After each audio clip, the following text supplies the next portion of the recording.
All right, guys. So I had originally planned to run a little bit of a focus group or a survey, a light survey for what people might want out of Classic Plus moving forward.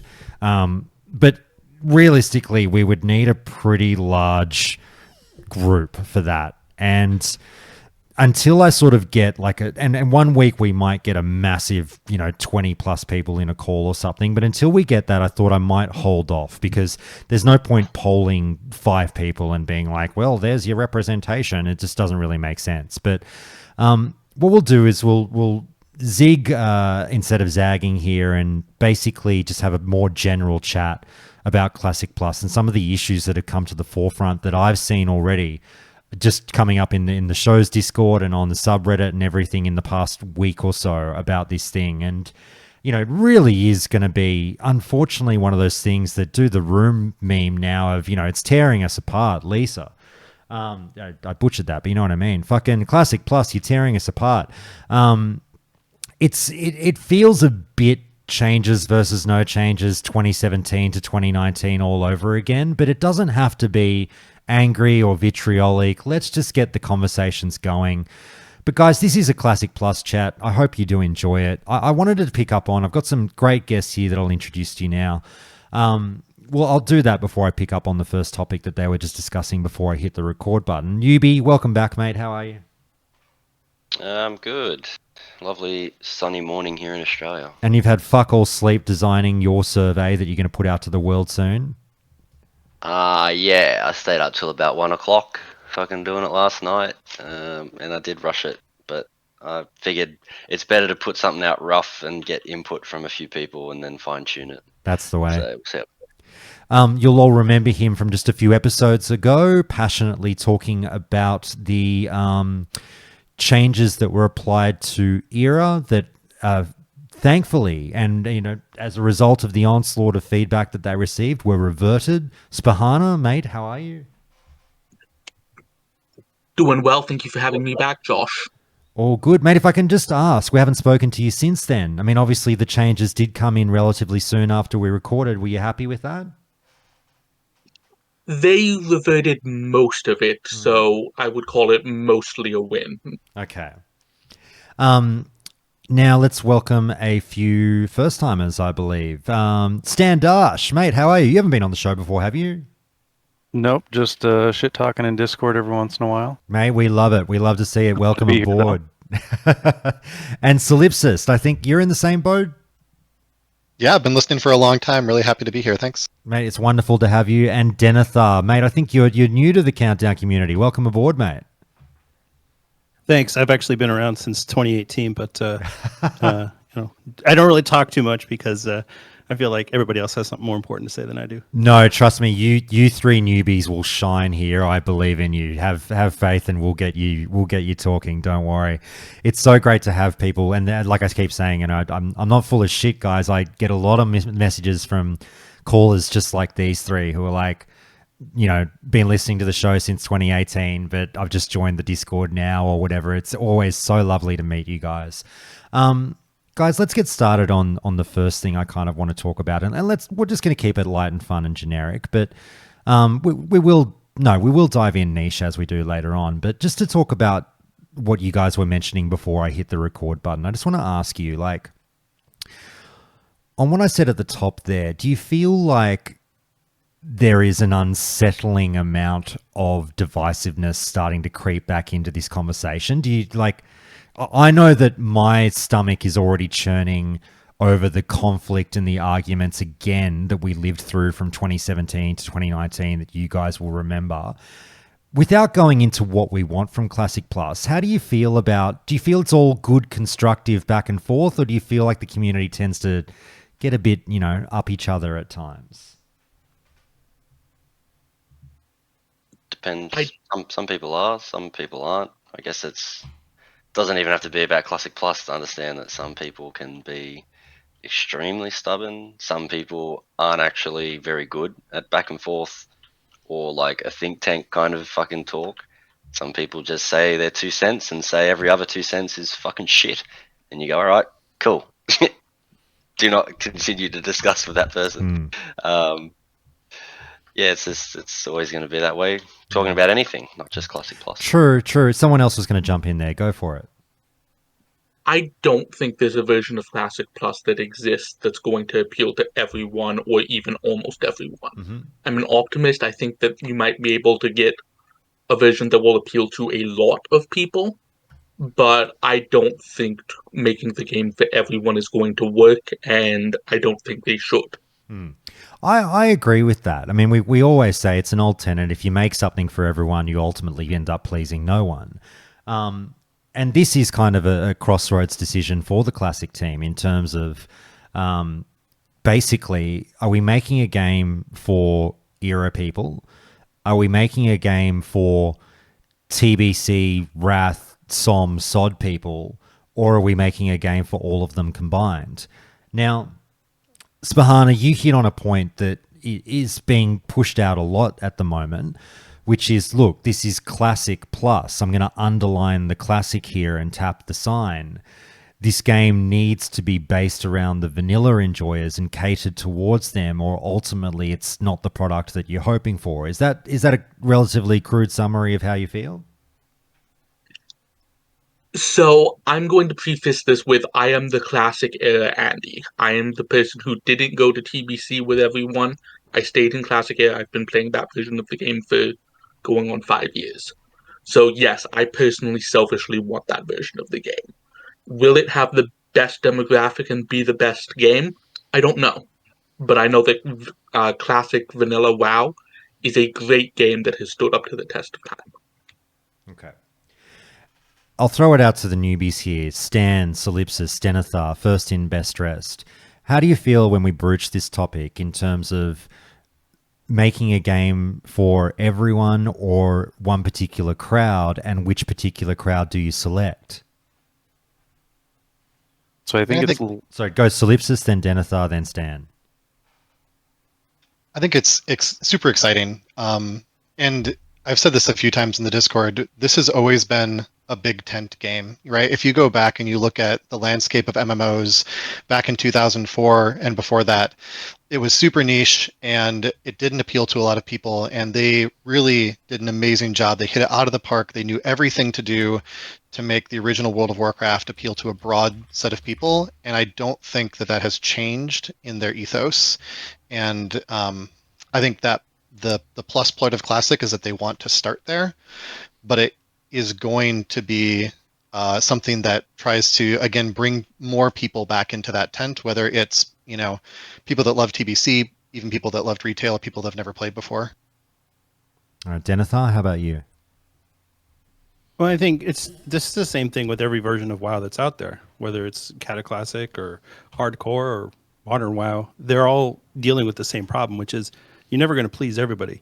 You're never going to make a version of the game that's going to make everyone happy. And I think one of the biggest problems that I've seen in the Classic community is that people are arguing on their nostalgia rather than what they think will actually make a good game.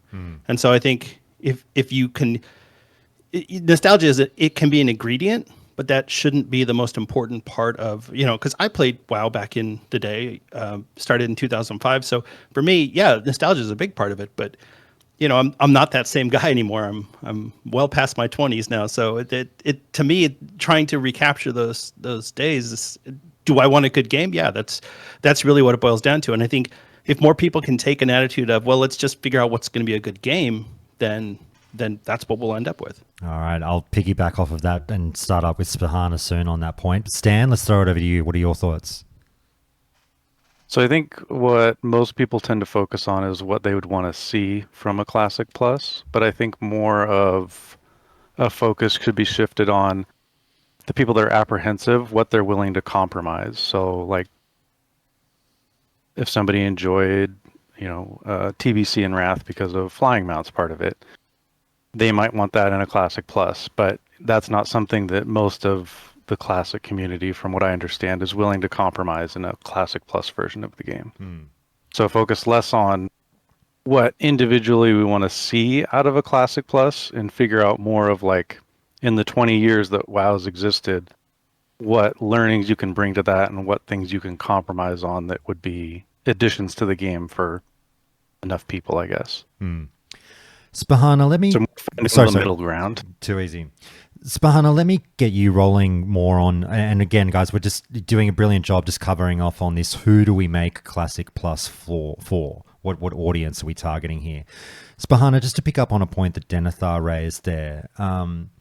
Look, you're an era guy. There's a lot of era guys out there at the moment really saying, look, vanilla was amazing for a reason. Classic was super duper popular for a reason. It blew up. We all saw it. We all lived it. At what point can we just all realize that this is fucking the greatest game ever made and just make vanilla with more shit? The secret sauce is right in front of you. Why are you considering even almost fucking with it? There should be nothing changed. Just give us new content, new PvE content by way of either quests, zones, raids, dungeons. That's it. Don't fuck with anything else. Just extend the game that works. These guys are saying, make it for the era crowd. Do it, do it, do it. You'd be a fool not to. Do you 100% agree with that ethos, or do you feel that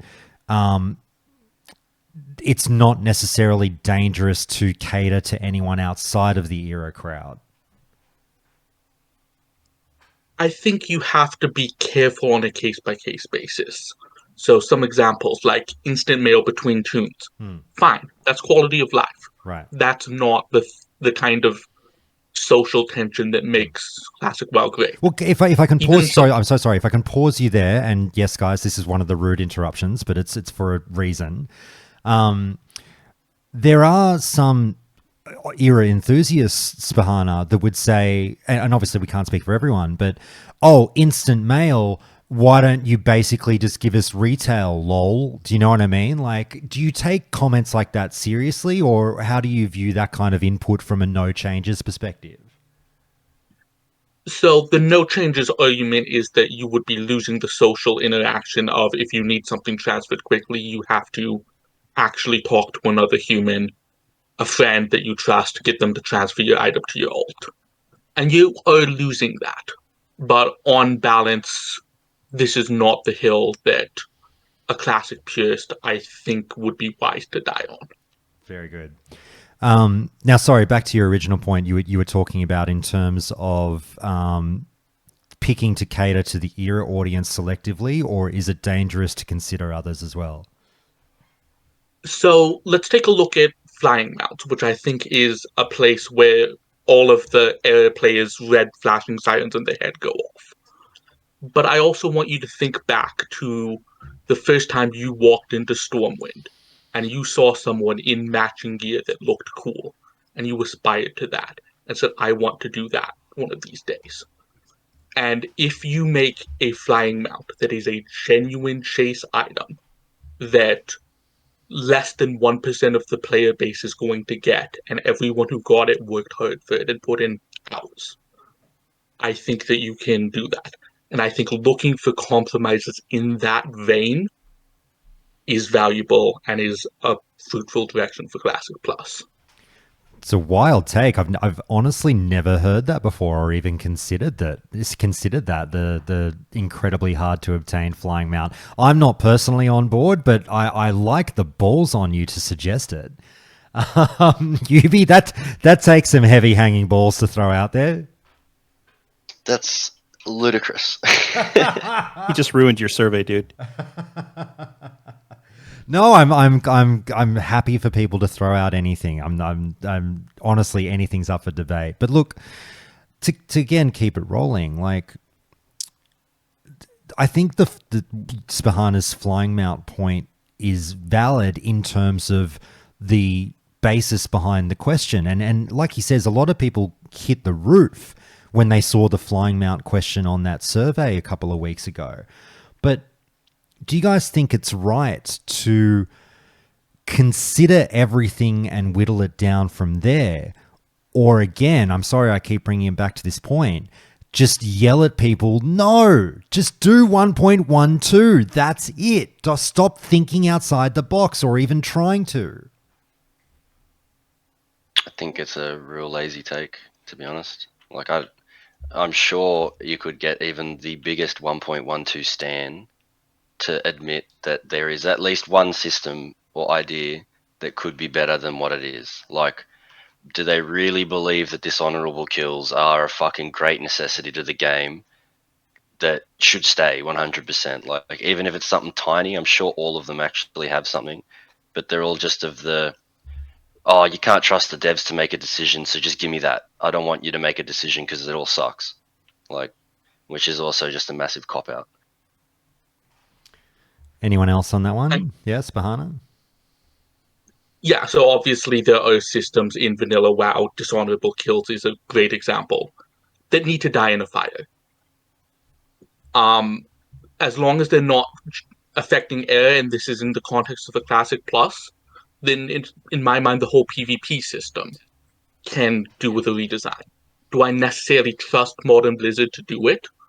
No, but they're the ones who are going to make it, so I don't really have a choice. He's G'd up a tangent for you already, Josh, about how the original devs, we think that they nailed everything on the head, but really they had a fuckload of shit ideas and it took them a long time to get to 1.12. Yeah, it is. Yeah, sorry, go for it. Someone was going to jump in. Yeah, I was going to say, I mean, I think I love the original game, right?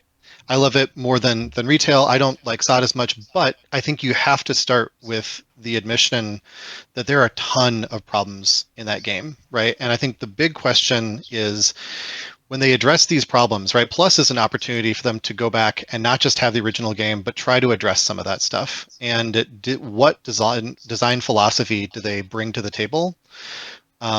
In trying to fix some of those problems, whether it's something small like the speed of mail delivery, or something big like how do you deal with end game loot treadmills, right? And I would love for them to. I don't know if this will happen or not, but what I would really love to see, and I think this is their opportunity to say, we tried to address all of these problems in TBC and Wrath and Kata and MOP, and maybe we can come back to these problems and be creative and find other ways to address them that are in the spirit of vanilla and take a different route to solving those problems. Okay. I think I understand what we're going to have to do here. And I was thinking that it was likely going to go this way, but Spahana will understand where I'm coming from. I'm going to have to do a bit of acting, guys. All right. You ready? This is where I do my big disclaimer where I say, everything I say from this point forth is not me or my personal beliefs or takes on Classic Plus. I am now going to have to morph into what I believe the true era purist hoping for their version of Classic Plus would say. And hopefully I'll do a decent job of that. But Yubi, can you give me a promise? Can you not hold anything I'm about to say from this point on that much against me? Because I'm acting. I'll try. I'll get pretty intense. Do you think you can handle it? Yeah. I mean, if me and Tito can be civil, anyone can.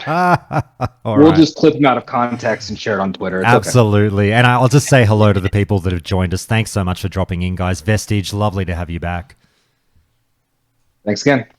And we've also got Zunder jumping in. Hey, mate, how are you? I'm so sorry we don't talk about fucking Kata enough on the show. That's all right. No one likes it except me. No, that's not true. It's doing really well. It's doing really well. I'm playing it right now, as a matter of fact. There you go. And Richard, mate, thank you so much for joining us. Thanks for having me, man. Absolute pleasure. There's a fucking dulcet tone for you, Yubi. All right. Fucking enter the competition with Hunk. I love it. All right, guys, look, here we go. Just remember, I am acting for the rest of the episode. All right, Yubi, you ready? Yep. All right.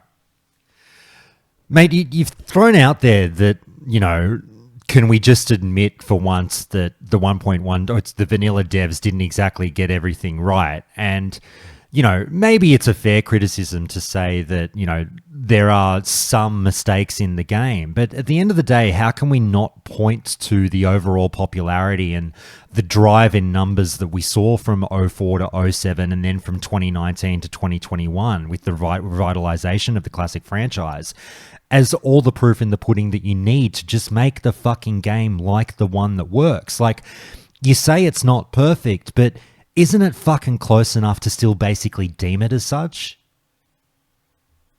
I wouldn't say so, because if you want to go off 2004 popularity, it did get its most popular in Wrath.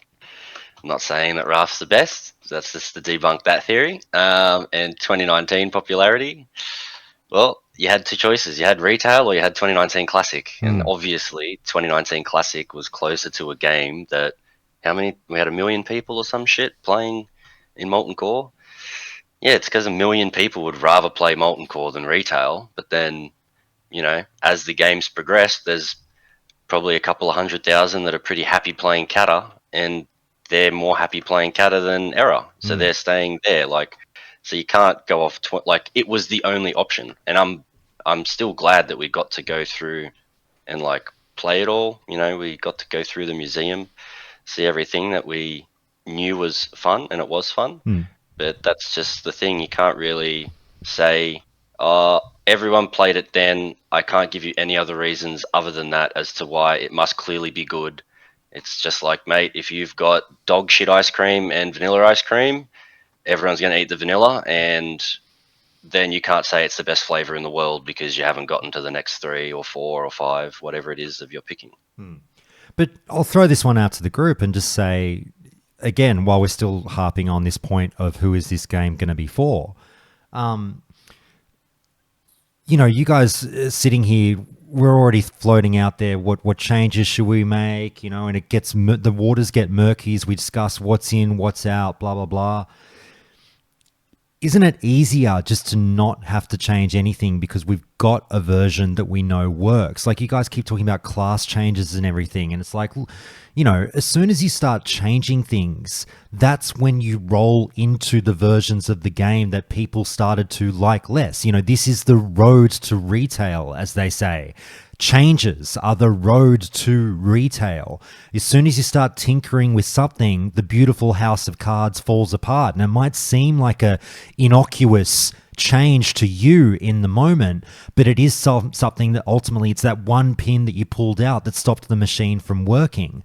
So why do we keep trying to put it on these devs to redesign these classes to make them feel fun and cool and blah, blah, blah, when everyone's perfectly fucking, may not be like the happiest depending on their class choice in a vanilla world, but it still fucking works. Why are we tempting fate by fucking with this?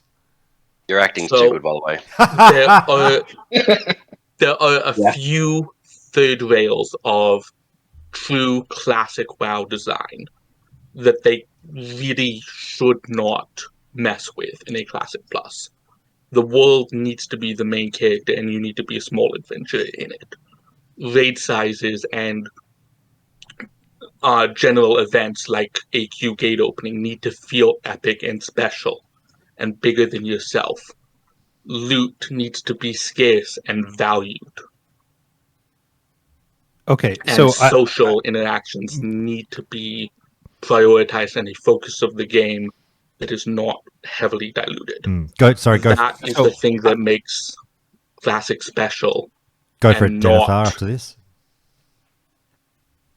So I want to respond to that real quick because I hear that a lot. People say, oh, well, the world needs to be the main character in the game. That's horseshit. How many people just dungeon slammed their way through and didn't do a single quest while they were leveling up? If the world's the main character, why are you spending all your time in dungeons? Why are you getting boosted by a mage? I feel like the people that say that, that's the nostalgia talking. That's that, oh my gosh, it was so cool to explore it. Yeah, we've explored it. We've done that already. If that's why you're playing Classic Plus, just go play Era. Then you're good. If you want something more to the game, if you want something new, that's what we're talking about. And to be perfectly honest, with all of these changes that everyone's talking about, they might as well just make Cataclysm Plus. If people said Cataclysm was the version that was good, there just wasn't enough content, add more raids to Cataclysm. Why don't we just do that? If I can follow up on that. Should be, one sec. Yeah. Mage boosting should be killed with fire. That sounded like a really good idea to me. Like, it should just be made functionally impossible, and having the entire world congregate in one dungeon because it's the meta for leveling with a 60 mage running you through makes the game worse, not better. Let's argue, for example, Spahana, though, and don't worry, guys, I'll get you all in on this eventually. Let's argue, Spahana, though, that mage boosting is in the game. Technically, you can do it as you could in 1.12 should you choose to, because this is Classic Plus and it's basically 1.12. But then they also go, hey, it's Classic Plus and we've designed shitloads, here's 500 new quests for you, whatever, throughout the world. It's a new leveling experience. Go out and go forth and venture into the world. The world's the main character. Go have your fun. And then what happens if you do get a situation when people elect to boost over seeing the new content? I know you say just kill mage boosting, but what if you have, I'm slightly breaking character, but I'll say, in my character, mage boosting is part of the game. This is all about options. If I want to see the new shit, then I'll go and see your new shit. If I don't, then I can elect to mage boost. And if I want a mage boost, that's my choice. That doesn't kill your ability to go out and see the world.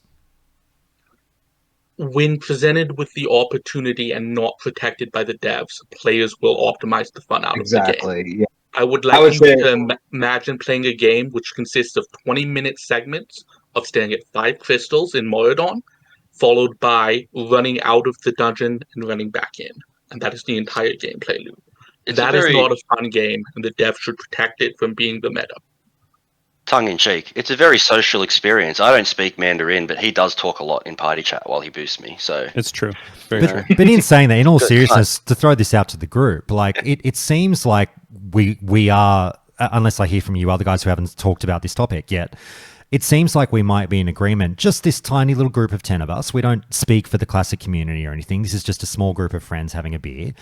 But it seems like we agree that if Classic Plus were to do new PvE content in the way of quests and a slight remix of the leveling journey, you would have to do something and get rid of mage boosting hand in hand. Is that fair to say? 100%. I agree. Just needs to go whether they fucking add nothing. The experience of leveling up needs to be streamlined and in a way that feels well paced if you're going to eliminate that, because if you don't have a well paced experience, then people get bored and they quit. They don't want to level alts. I think SOD does a good job of giving you that XP boost so that you don't feel like you need to go and get your character boosted in a dungeon. You can go out in the world and quest, and you're leveling up fast enough that you can feel good about it. Here's some more. Let me posit this another question just before I forget it on the same note. That's all well and good for you guys to say, yeah, we should force people to experience the new content, get rid of mage boosting.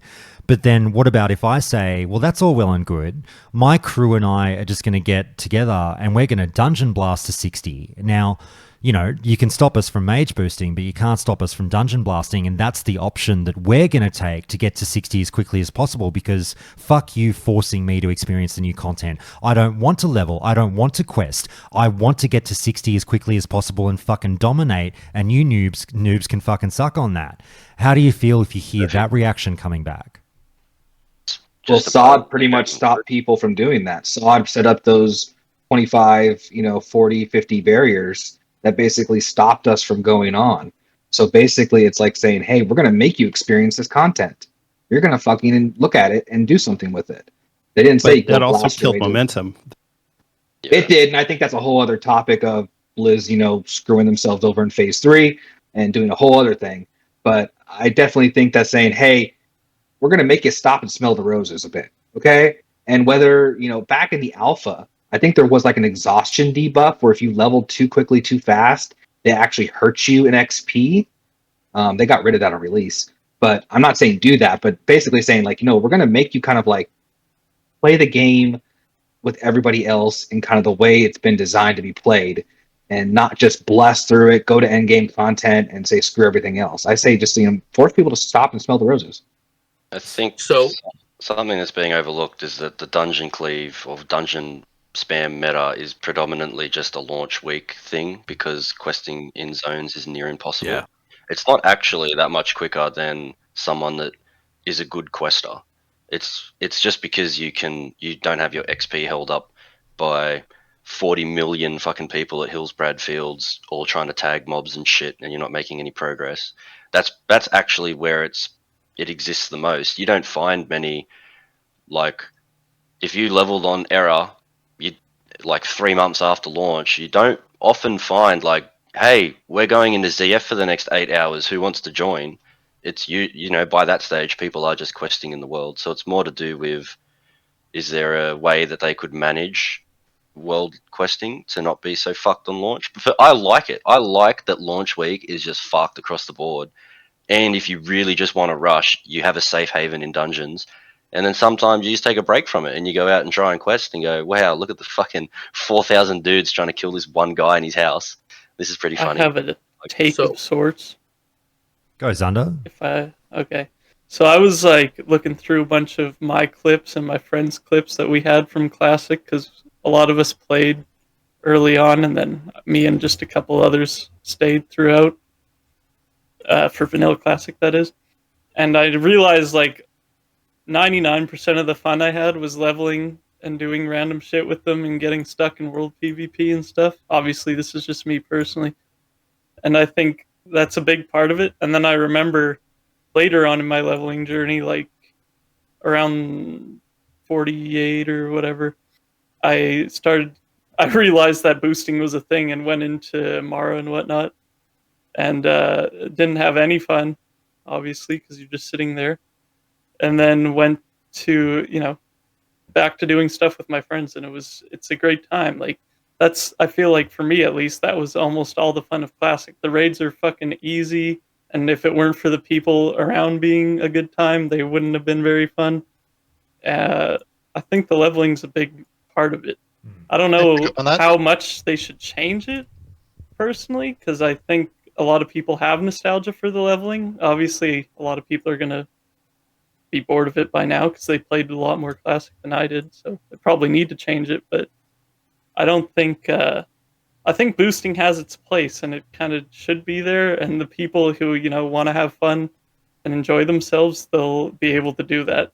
And if you're too sweaty and you need to boost or whatnot to get to where your guild wants you to be, then, that's one thing. But I think that's the beauty of Classic, is there's something for everyone. Well, I think if you take out, or if you create too much structure in a vanilla Classic experience, you're basically eliminating, or you're removing the vanilla experience from it. You're turning it into Wrath of Lich King, where it's structured. Sandbox. That's true. Yeah. So if you've got mage boosting, okay, people are going to do that. But and I remember this argument going on in the Countdown Discord a few months back, which is make leveling interesting. People have done it so many times, they're bored with it. Okay, well, are there good quest rewards while you're leveling? Not really. There's not a whole lot. Leveling is the solved. Greenleaf hand wraps? Yeah, I mean, everybody knows. Okay, from the whale. 40 to 42, you go here, and from 43 to 44, you do your quest for here, and then everybody knows their path already. Mix it up a little bit. Add in some new quest hubs. Add in some better quest rewards. There are some quests that people never do in Classic because the rewards stink. And the quests themselves are difficult. Like on the Alliance side, when you get to level 60, you have the quest to kill the Blightcaller. The rewards are terrible, but it's a cool quest line. So if you actually go through it and do it, it's fun, but you don't really get anything out of it. All right. Well, let me ask. Sorry, you go. Well, really quickly, one of the things about an MMO in the WoW format is that you have two different games smashed together, right? You have something that sort of operates like a single player game in terms of the arc, the progression of it, the leveling where you're developing as a character, you're expanding to new areas, you're learning new things about your character, getting new abilities, right? And back in 2004, one of the reasons that people loved that was because that's all they did, right? A lot of people like me, I played the whole time. I never got to 60 during vanilla. That wasn't my goal. I just was there to do that process, right? And things have changed so that the end game becomes a much bigger, it's this whole other game, right? That's more about instance content, about playing with a lot of people, about challenge, and people want to play that game, and so they feel like they have to get through the first game to play the second game. So I would propose something ridiculously radical that a lot of people would, kill me for, which is that we should get rid of most of the raids and have a Classic Plus where almost the entire thing is just leveling. I would love to see that. All right, guys, let me jump in. Sorry, Vestige, were you going to say something before I move on? I was just going to cycle back to your original kind of question where you said, hey, we've already gone down the path to retail. Why are we going to do this again? Are we going to end up at the same spot? And basically, I want to say that, well, it's the perfect example. How often can you go down a path again and say, here's every post along the way where we feel we screwed up or we took the wrong direction. So we said, okay, back then we went off to Outland. What if we didn't? What if we didn't go anywhere? What if we stayed in Azeroth? What if we didn't have flying? What if we didn't have all this stuff? And we have so many options now, basically saying how often we screwed up that kind of made the game retail and got away from the original spirit. Now we can go back and said, hey, all those things we did, they got us away from there. We can do the opposite or something different and try to stay back into that lane and not go off down the path. Well, then the natural retort, and I'll say this in my new character that I need to find a name for, is hey man, but I shouldn't say it in that fashion. Let me recalibrate. I hear what you're saying, Vestige, but like, how can we trust this classic team or this small classic team, these devs that are of the now and not the OG devs from back in the day that just quite frankly had different mindsets and different values and ethos when it comes to building an MMO? How can we trust them now to make the right decisions in the manner in which you're talking about? In my opinion, you need something more than devs. I've talked about it before, but if you had some sort of, council or something that also involved people who are in the game, not just hardcore sweaties, but people who are actually around and can embody that spirit and can basically write a manifesto and say, here's kind of what we want the future to be in very broad terms. And basically say, we're going to say, hey, any design changes, does it fit that design? Does it fit the pillars we're going to establish going forward? And if it doesn't, we're not going to do it. And so basically you have that opportunity now to say, hey, we can kind of include the community in these kind of choices going forward. And that way they don't waste development time. They don't waste all this time going down a path saying, we're going to include this new feature, and they bring it out and everybody hates it. And they're like, it's not the spirit of Classic. So if there was something where they could do that and basically kind of stay in the right lane, so-and-so, now what that lane is, and people would argue everybody who's right, who's wrong. But just basically saying that, hey, we know that we can't be trusted by ourselves and that we do need the community to kind of help make sure we stay on that path. As it's been pointed out, there has EVE been Online, they have the CSM where it's the representatives from a lot of the top corporations who go to the headquarters of CCP and actually talk to them about the game and about some changes that are coming into the game and give their opinions on it. It sort of works for them, but I feel like WoW is too big of a game for something like that to work. As it's been pointed out, though, we have had the community council with WoW. A lot of people actually don't know about its existence, so I'm not shocked to hear. And it's been brought up in the Discord last week as well, I think, of people finding out for the first time that there was a community council for World of Warcraft for Classic and retail and everything. And no, it wasn't just a bunch of content creators. I think it was actually the vast majority weren't content creators, but its reception was kind of hit and miss. We if you've listened to the Countdown to Classic over the years, you obviously know Clevis. Clevis, we love him to death over here. He was a member of the community council. He was very involved with that. And, it had its good and its bad points. Whether or not it actually led to anything, really eventful, I think is up for debate. I've no doubt some changes were made to the game based off the feedback of the community council. But I don't think we've had a version of what you guys are talking about, like what EVE Online might have, or, the poll system of RuneScape and integrating that into the devs' decision-making and all of that shit. We've never had anything quite that involved, so I do hear what you're saying there, Vestige. I'll just say hello to a couple of Aussies who have joined us as well. And Tice, mate, how are you? Good, mate, good. Good to be here. Good to have you. And we've also got Gecko, mate, what's cracking? I'm a Kiwi, but yeah. Oh, I'm such a fucking asshole. I've gone and done it now. Oh. Nah, it's all good, man. I'm sorry, mate. For some reason, I always thought you were an Aussie, but there you go. I just ran with you guys a lot. Well, I don't hear the thick accent, to be fair with you. I've played rugby with a lot of Kiwis. Thick. I just don't hear it, but I mean, I'm sure it's there. I'll get you talking more Gecko, and then I'll feel bad because I'll hear it in about 3 seconds. Guys, let me get you. Go, Yubi. Can I probe you? With the guys that, like, I've heard it a million times. There's the vanilla philosophy. Stay on these pillars. It's a lot of fucking. It just sounds like corporate fucking jargon to me. Like, what are the pillars? Let's just say if they don't. So don't mention these. They don't bring in flying. They don't bring in looking for raid. They don't bring in automatic dungeon finder, teleport me from the middle of barrens to Wailing Caverns and back out. None of that shit. They, like, what is something that would be an absolute horrible example of what they would do to Classic? When we won't include like heroic and normal mode raids. Let's assume that they stick with, but well, no, but it doesn't. There's not increased power rewards from doing the hard modes. What they've done inside is actually excellent, I think, for the vanilla community. But having more loot and better rarity off bosses, is that not faster progression? No, more I think the better same isn't a rarity is bad applicable thing, to all the difficulties, though. Think about if you do heat level 3, sorry, you're taking me on a little side path, but if you do heat level 3, you're probably in a more sweaty guild. Who cares if they're getting more loot? Because those guilds are running fucking splits and they're playing 4 characters. So they're really, like, they'll be content to keep going for the whole phase just as much as the dad that plays his one character on Heat 1 the entire time. They're both going to reach 12 weeks in, except one guy's just geared on 3 characters and another guy's geared on 1. But all 3 of those characters are equally as powerful as the dad's one. I think the community has liked that. But let's just say that there's not heroic mode loot. So my Perdition's Blade is the same as your Perdition's Blade, just maybe mine will glow more. So they don't bring in that. They don't bring in LFR. They don't bring in automatic dungeon finder, and there's no flying.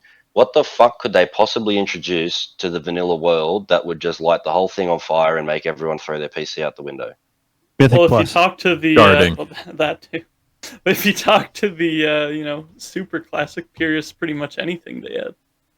Yeah, but that's so. I don't really feel like the community needs to bend the knee to the fucking super radical 2% that are still just like, no, 1.12 is the best version of the game. Like, their opinion's valid, but I just don't see it as a feasible reality that Blizzard is just going to go, fuck it, too hard, 2019 Classic fresh, that's it. That's all we're going to do. So, other than the fact that it would upset some people, what is an example? Like, would changing the PvP system fucking blow the game up? Probably not. So here's an example from a bona fide Classic purist. Smaller raid sizes. The biggest, hardest raid should also have the largest size.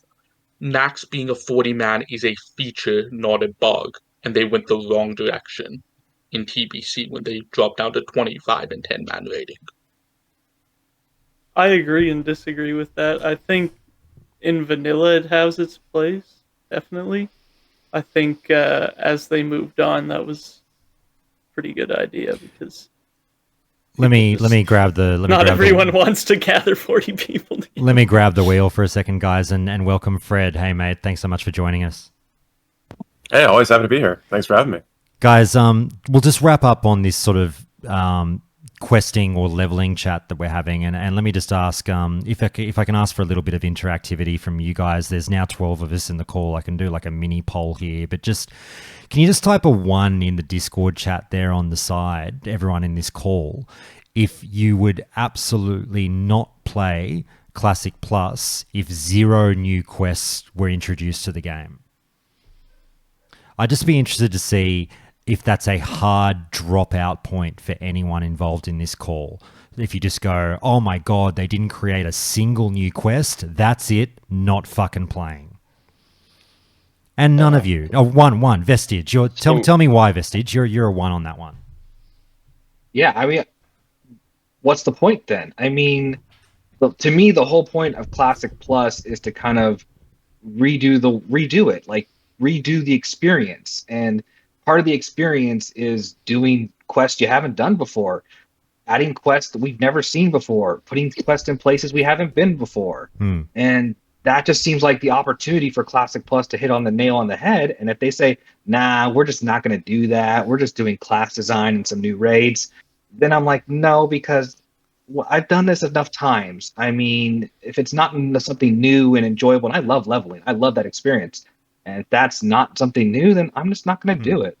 To be honest, I think I'm with Vistage on this one in the sense that, and I'm sure you guys have already spoken about this 1,000 times. It comes up with every single time we talk about Classic Plus. It's the interpretation of the player, and I feel like that is going to be its biggest downfall as Visage says, and I'm on your side, if they'd have no change in the leveling up process, to me, that's classic. The leveling up process, the interactivity that you have with the community going, it's not for me, it's not about rushing to the end game. The end game is part of it for me, but it's not that rushing. And if I have nothing to sink my teeth into during that leveling process, which we've all done hundreds of times, if I don't have anything to sink my teeth into, I don't know what the point is for me to invest any time in it. Okay, to be fair, that's 2 out of 12 of us who say that's a hardline no for them if the questing experience isn't changed.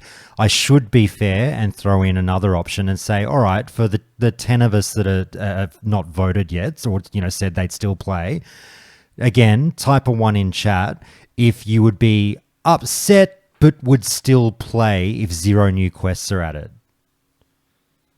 Now all the votes are coming in. So now we got 1, 2, 3, 4, 5 of you. So let me go to Stan. Stan, tell me why you would be upset but ultimately still wind up playing Classic Plus if it had 0 new quests.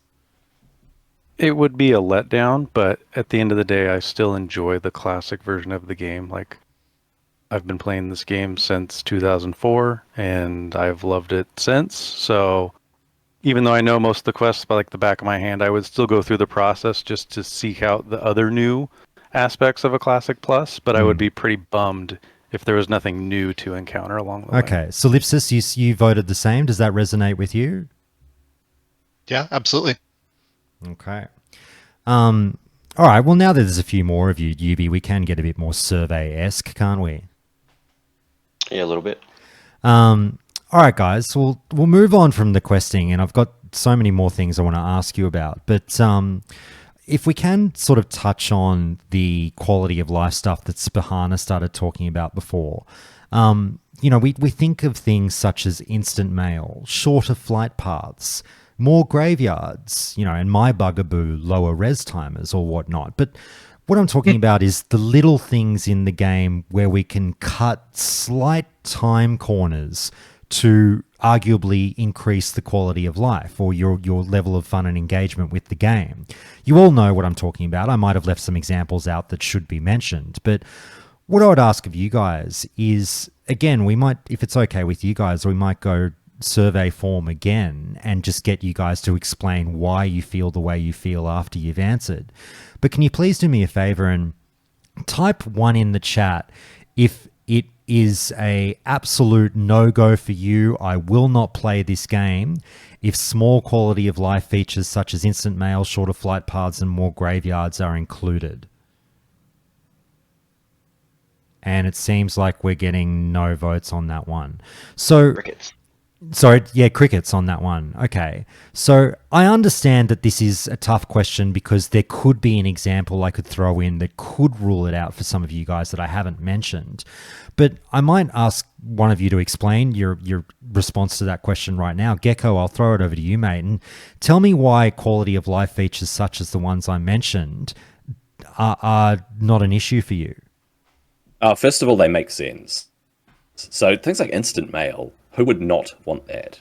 When did we get it? We got it in TBC. If I play devil's advocate, I'd say the people that don't want it are the people that say, but it makes life so much easier for the bots. I don't really care that much about bots, but really the quality of life changes. I know there are lots of naysayers, and there are people that say, "Oh, as soon as you do quality of life changes, we're headed towards retail." And I mean, I had people in my guild in Era who refused to play SOD because SOD is like retail, even though they didn't realize that it's a beta for Classic Plus. They were just so adamant they would never play SOD because it's too much like retail. And then people refusing to play even TBC because it's shifting towards retail. But then you look at the difference between TBC and Cataclysm Classic, massive differences. But aside from the changes to the world and the characters and classes and stuff like that, quality of life in a Classic Plus would be fantastic, I think. It depends what it is, though. I mean, there is a line. I think there is a line. That can you name one feature that is your line? In terms of quality of life. Quality of life stuff? Yeah. Being able to switch your spec at any time. So dual spec on the fly. I think there should be limits. I think there should be limitations on that. can't just be in a dungeon, running a dungeon, and go, "Yep, just going to click a button and I am a different." Is that a hard line? A hard line for you, or a soft line?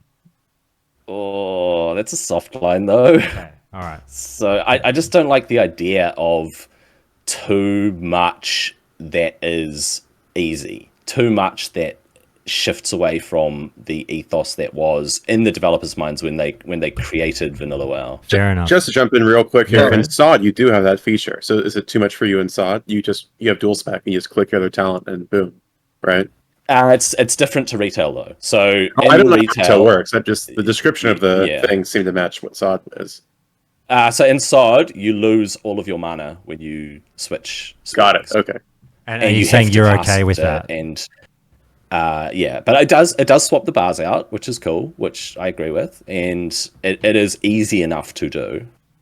So the concern is like a mid-combat thing. Like you do a pull, and you're like, well, oh shit, not there's a bunch necessarily of mobs. mid-combat. No, you can't do it in combat. It's just it's instant, and there's no penalty. Hold on. So the only difference we're talking about between SOD and retail is you lose all your mana and you spend 20 seconds drinking, and that makes all the difference in the world for you. Am I misunderstanding? I very well could be, if that's what I'm hearing. Well, it's only have two choices, and you have to go back to a city to swap those. Yeah, okay, so it's dual spec versus many. It's between dual spec versus It's having being able to go. Oh, I want to be enhancement. Nope, I want to be elemental. Nope, I'm going to heal. Nope, I'm just going to do a hybrid between the two and just keep chopping and changing. All good. Okay, got it. Let me throw it over to Solipsis. Solipsis, do you want to weigh in on the quality of life question? Yeah, I mean, I think we use quality of life as a very broad term, and I think too broadly. It's quality of life is something where we have to look at how it qualitatively affects our experience of the game, depending on what it is. And I think the mail thing is a really interesting example because it seems like such a harmless thing, right? Why would you ever not want instant mail, right? It makes it more convenient. You can move things back and forth. So let me try to take the opposite perspective, which is something that comes not from, trying to get to the end game as fast as possible. What about role playing? What about the idea that I'm in this world and I want to transfer things from one player to another?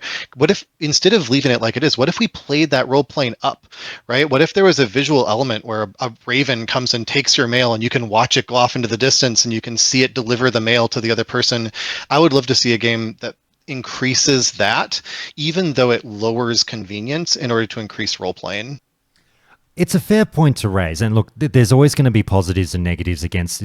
You're right to bring up Solipsis that it's not just a slam dunk, done deal, on any of these topics in terms of quality of life. Just, does it lead to quality of life? Of course you put it in the game. No, it's a more nuanced conversation than that. There's always going to be pluses and minuses. However, I mean, to throw it out there to the group, and Vestige, I'll get to your point you just messaged me about in a second, but to throw it out there to the group on a wider basis here, you raise a good point that we never really talk about in terms of discussing MMOs, where how far do the devs go in terms of fantasy feel or role play value, or I guess we just call it immersion. How far do you go with that at the cost of quality of life? Now, I'm not pushing anyone towards a certain answer here, but saying, realistically, do you guys factor that in when you think about these things? Do you want games to immerse you at the cost, and you're happy to, as we say, take the slight L in terms of some form of quality of life? Or do you prefer a game that ditches the RP or the fantasy factor and the immersion factor and mate, nobody cares. Just fucking do it practically. Where do you guys weigh in on this one? Instant mail is a lot of quality of life, but not a lot of RP loss. Yep. Very much so, yes. Yeah. Anyone else on this one that has strong thoughts? Well, the one thing I will say about quality of life is that the quality of life features should be something that it just makes the game feel easier. Quality of life changes should not be systems changes. So the idea of having dual talent specs, that's a systems change. That's not quality of life.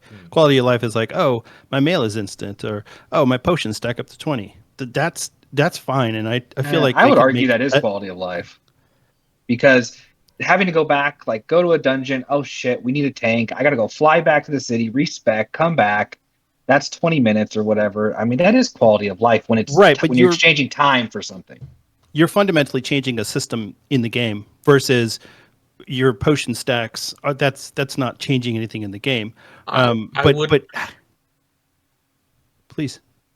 I would argue that your potion stack to 20 is a systems change. That fundamentally adjusts what I can dream to an instance in any situation where inventory space is at all restricted.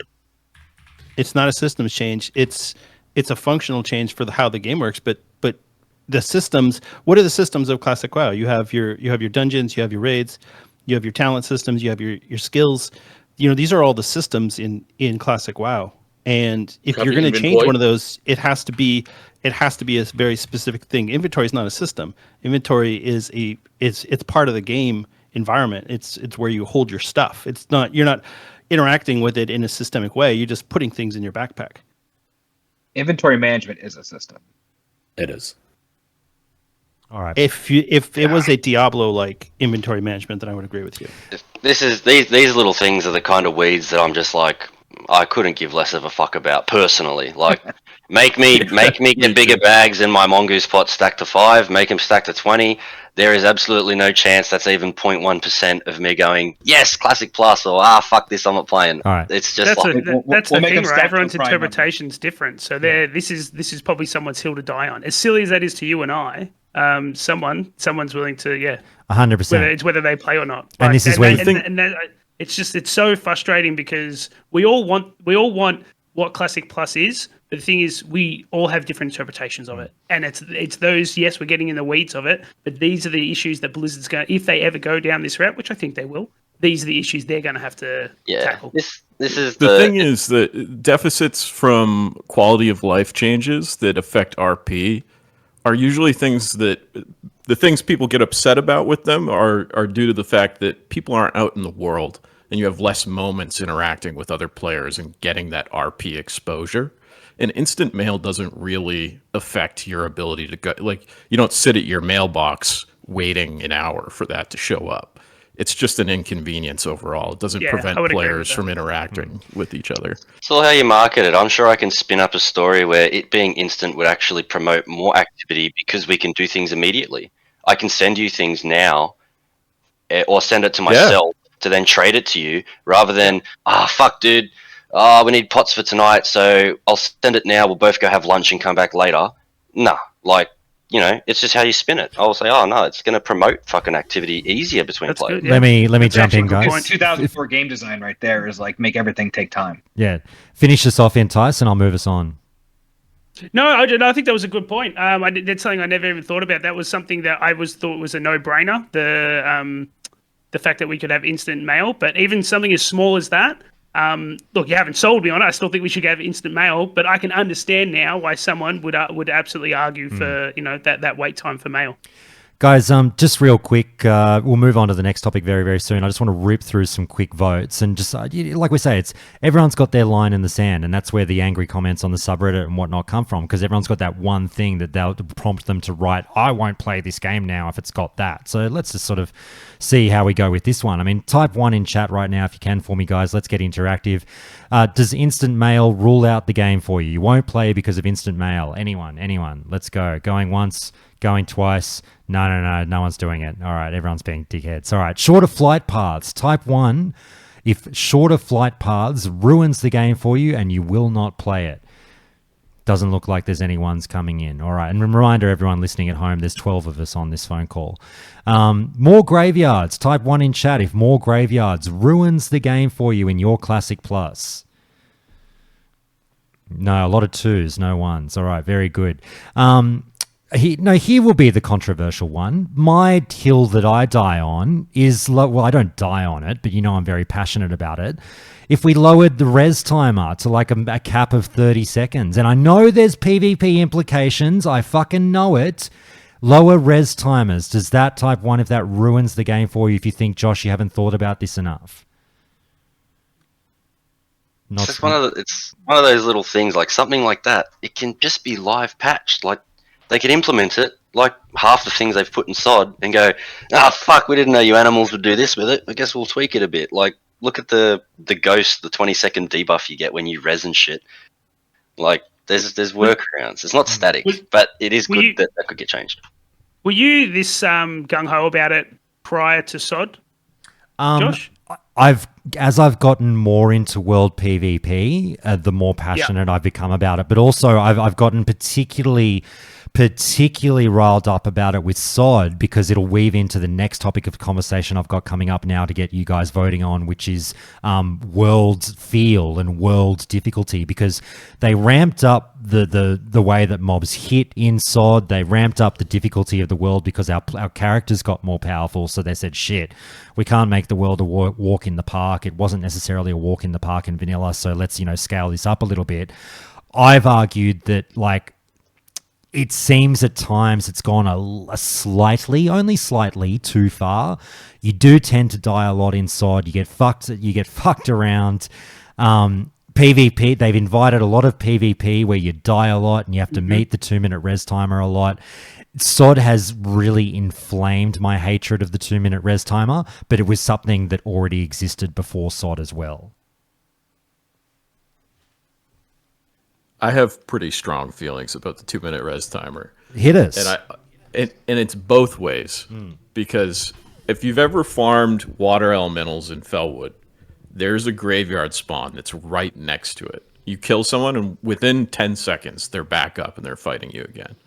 And that's an extreme where it kind of feels like crap. Let's say you're 1v2ing or 1v3ing, you kill someone and they're already back in the fight before you finish the other two guys off.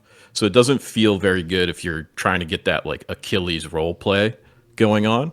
But when you're in Blackrock Mountain and you're supposed to be fighting people constantly and you rack up a 2-minute res timer in no time, that feels like crap, because you're spending most of what's supposed to be an interactive PvP experience just sitting there as a ghost, and you're not able to res up and get back in the fight. And so I think they need to find a middle ground where, and I think 30 seconds is good, maybe a minute, but they need to find a middle ground where you're not having people just spawn on you constantly. Yeah.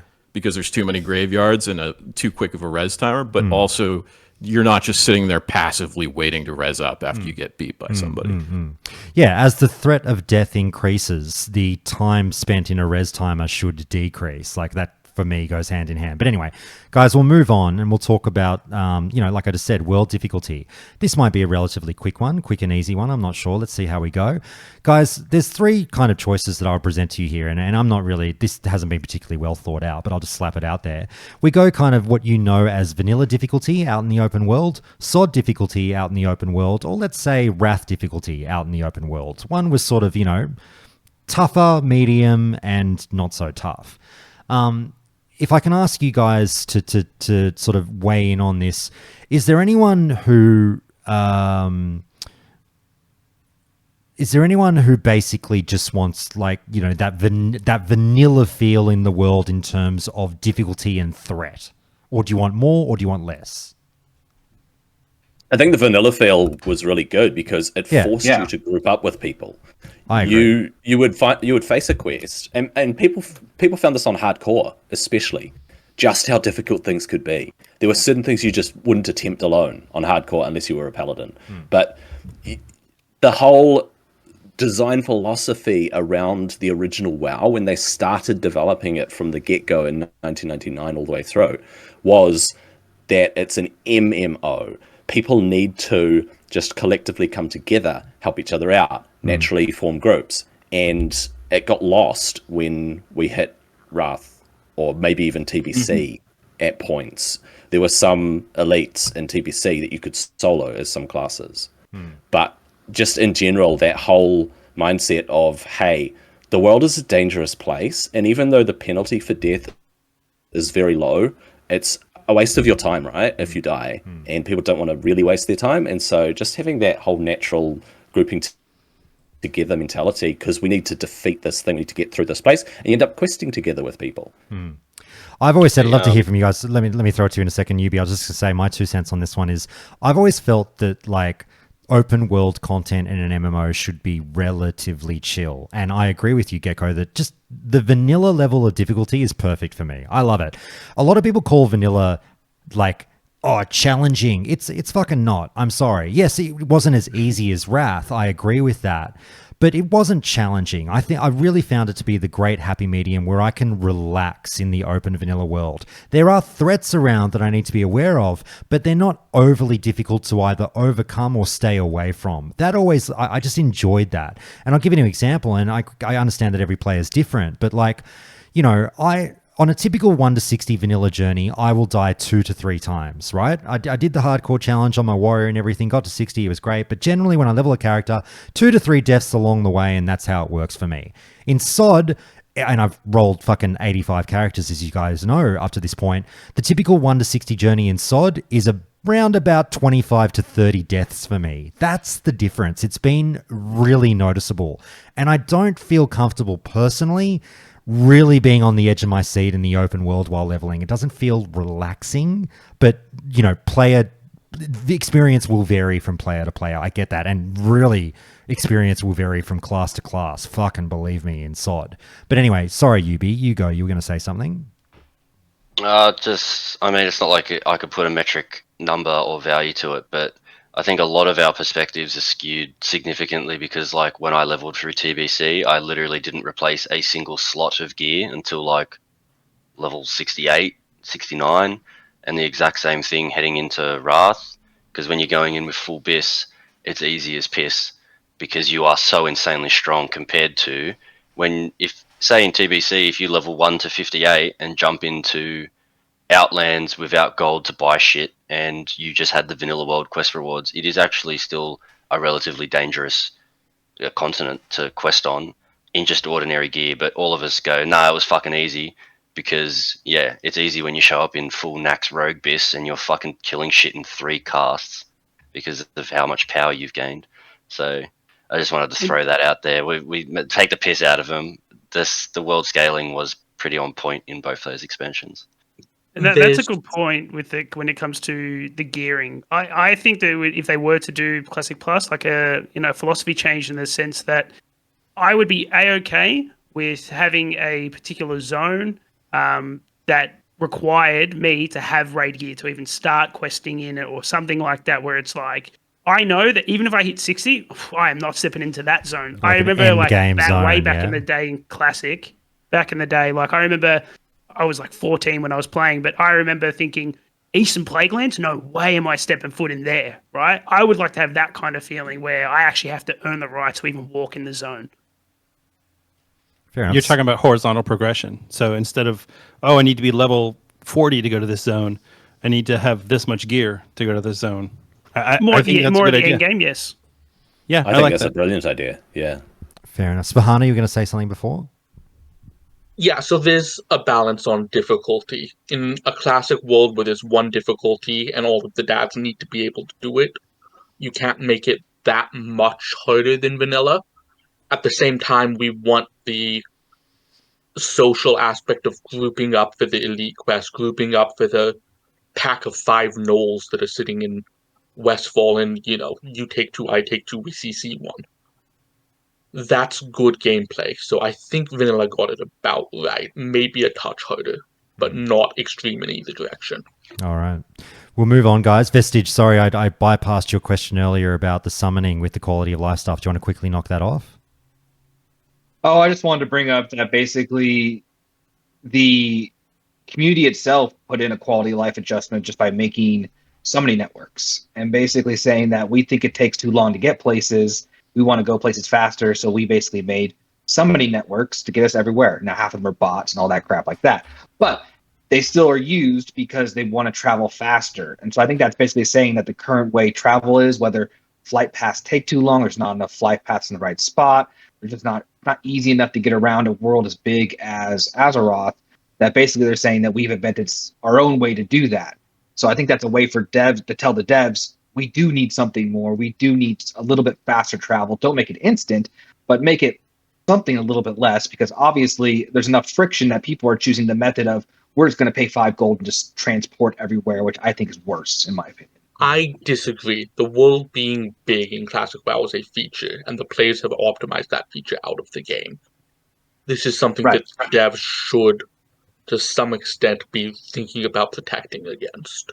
I don't know how you do it, because that's also the core identity of Warlock, is to be able to skip the long lines. but I don't think it's as cut and dried as that. I think that summoning networks, if you actually have a real human behind it, are a really cool social system. The one thing I'll say is it is funny, and Richard, jump in after I've said this, but like you said, Vestige, as you guys are sort of broaching this point, I must giggle at how quickly the community does try to turn the game into either, whether you call it retail, sort of, as a crass, oversimplification, but how quickly the community will take the quality of life bull by the horns if you leave it something that they can do, because this summoning network and the amount of places you can summon to now in SOD and how easy it is to get around the world really is retail-esque, and it's hilarious that they push and want to do that if given the opportunity. I mean, like we say, obviously players will fucking optimize the fun out of the game, blah, blah, blah. Yeah, we've all heard it before, but it's wild to me, like, how much they really want to do it, how they will absolutely go, no, fuck this, we're going to knock out all this time and do it ourselves. Richard, sorry, you were going to say something? I'm just going to say that the summoning networks are a service in the game, and I actually really like them because I don't always use them. I only use them when I'm loaded in the game. If I've been doing a lot of farming, getting a lot of gold, and I know you can bring up gold buyers and all that, but it kind of adds this semblance of like, all right, I'm pretty loaded right now. I can afford to take a 5 gold summon across the world and save myself some time. Yeah. It kind of feels like I get that role play experience of being, like a rich guy in the game that can take a fucking private jet to the other side of the map instantly. I don't mind it to just, and this is the real Josh talking. I honestly don't mind it. It doesn't bother me that much, but I have to point out, I wouldn't necessarily call it hypocrisy, but I have to point out how readily embraced it is by the community. Yet when and I know they're different things, but are they in the same postcode? How readily the community will decry an instant portal to the dungeon via some form of LFG system, yet like just hug and kiss warlock summoning networks. Right. You know what I mean? Yep. Exactly. Not everybody uses the warlock summoning system, by the way. I don't. No, that's I'm gonna pay fair, someone but $5 a lot somewhere. do. I think So the other thing about warlocks- the other thing about the Warlock summoning system is that for the most part, it doesn't feel like there's 3 unique players that are getting together to summon you. It feels like one player running multiple accounts, which hurts game immersion, hurts roleplay, and I think that's one of the reasons that I don't particularly like it. If it really felt like there were 3 people on the other end of that line, I think I'd be more interested in it. I got into it with a guy yesterday. There's a guy who repeatedly asks other people for help with his summons, like, hey mate, can you just come click this thing? I'm summoning someone here. Again, guys, I'm weird and I'm oddly confrontational and antagonistic in WoW, when most of you would just go, yeah, sure mate, no worries, I'll click that for you. I just told him to go fuck himself, and mate, I'm not here to fucking help you make money so you can sell it online, you piece of shit. I'm with you, Josh. Yeah. Fuck him. Fuck him. But like, yeah, You RP as an asshole, apparently. Oh, I fucking IRL asshole, RP asshole. I do the whole thing. It's just assholes fucking 24/7 over here. It's called making a stand. It's called drawing a hard line. There you go. I mean, like I said, maybe it's an Australian thing. Yubi was trying to tell me, or Entice was trying to tell me. So all the Aussies were like, maybe the world doesn't understand the confrontational Aussie bit. But anyway, guys, let's move on. Twitter sure doesn't. Yeah. Guys, let's get to a meaty one, and I'm probably going to morph into my character here for this conversation to make it a bit spicier. We're going to talk about the classes. Now, this is a tough one because we covered the classes last week on the show. Fred was there. We had a really brilliant conversation about, what kind of class changes are the hard line in the sand in a Classic Plus for you. We discussed this, fleshed it out a little bit more in the Countdown to Classic Discord over the week, where, again, I sort of tried to oversimplify things and say, look, guys, we really seem to have, I said 3 camps, maybe it's 4 camps of people when it comes to class changes in Classic Plus, and they are as follows.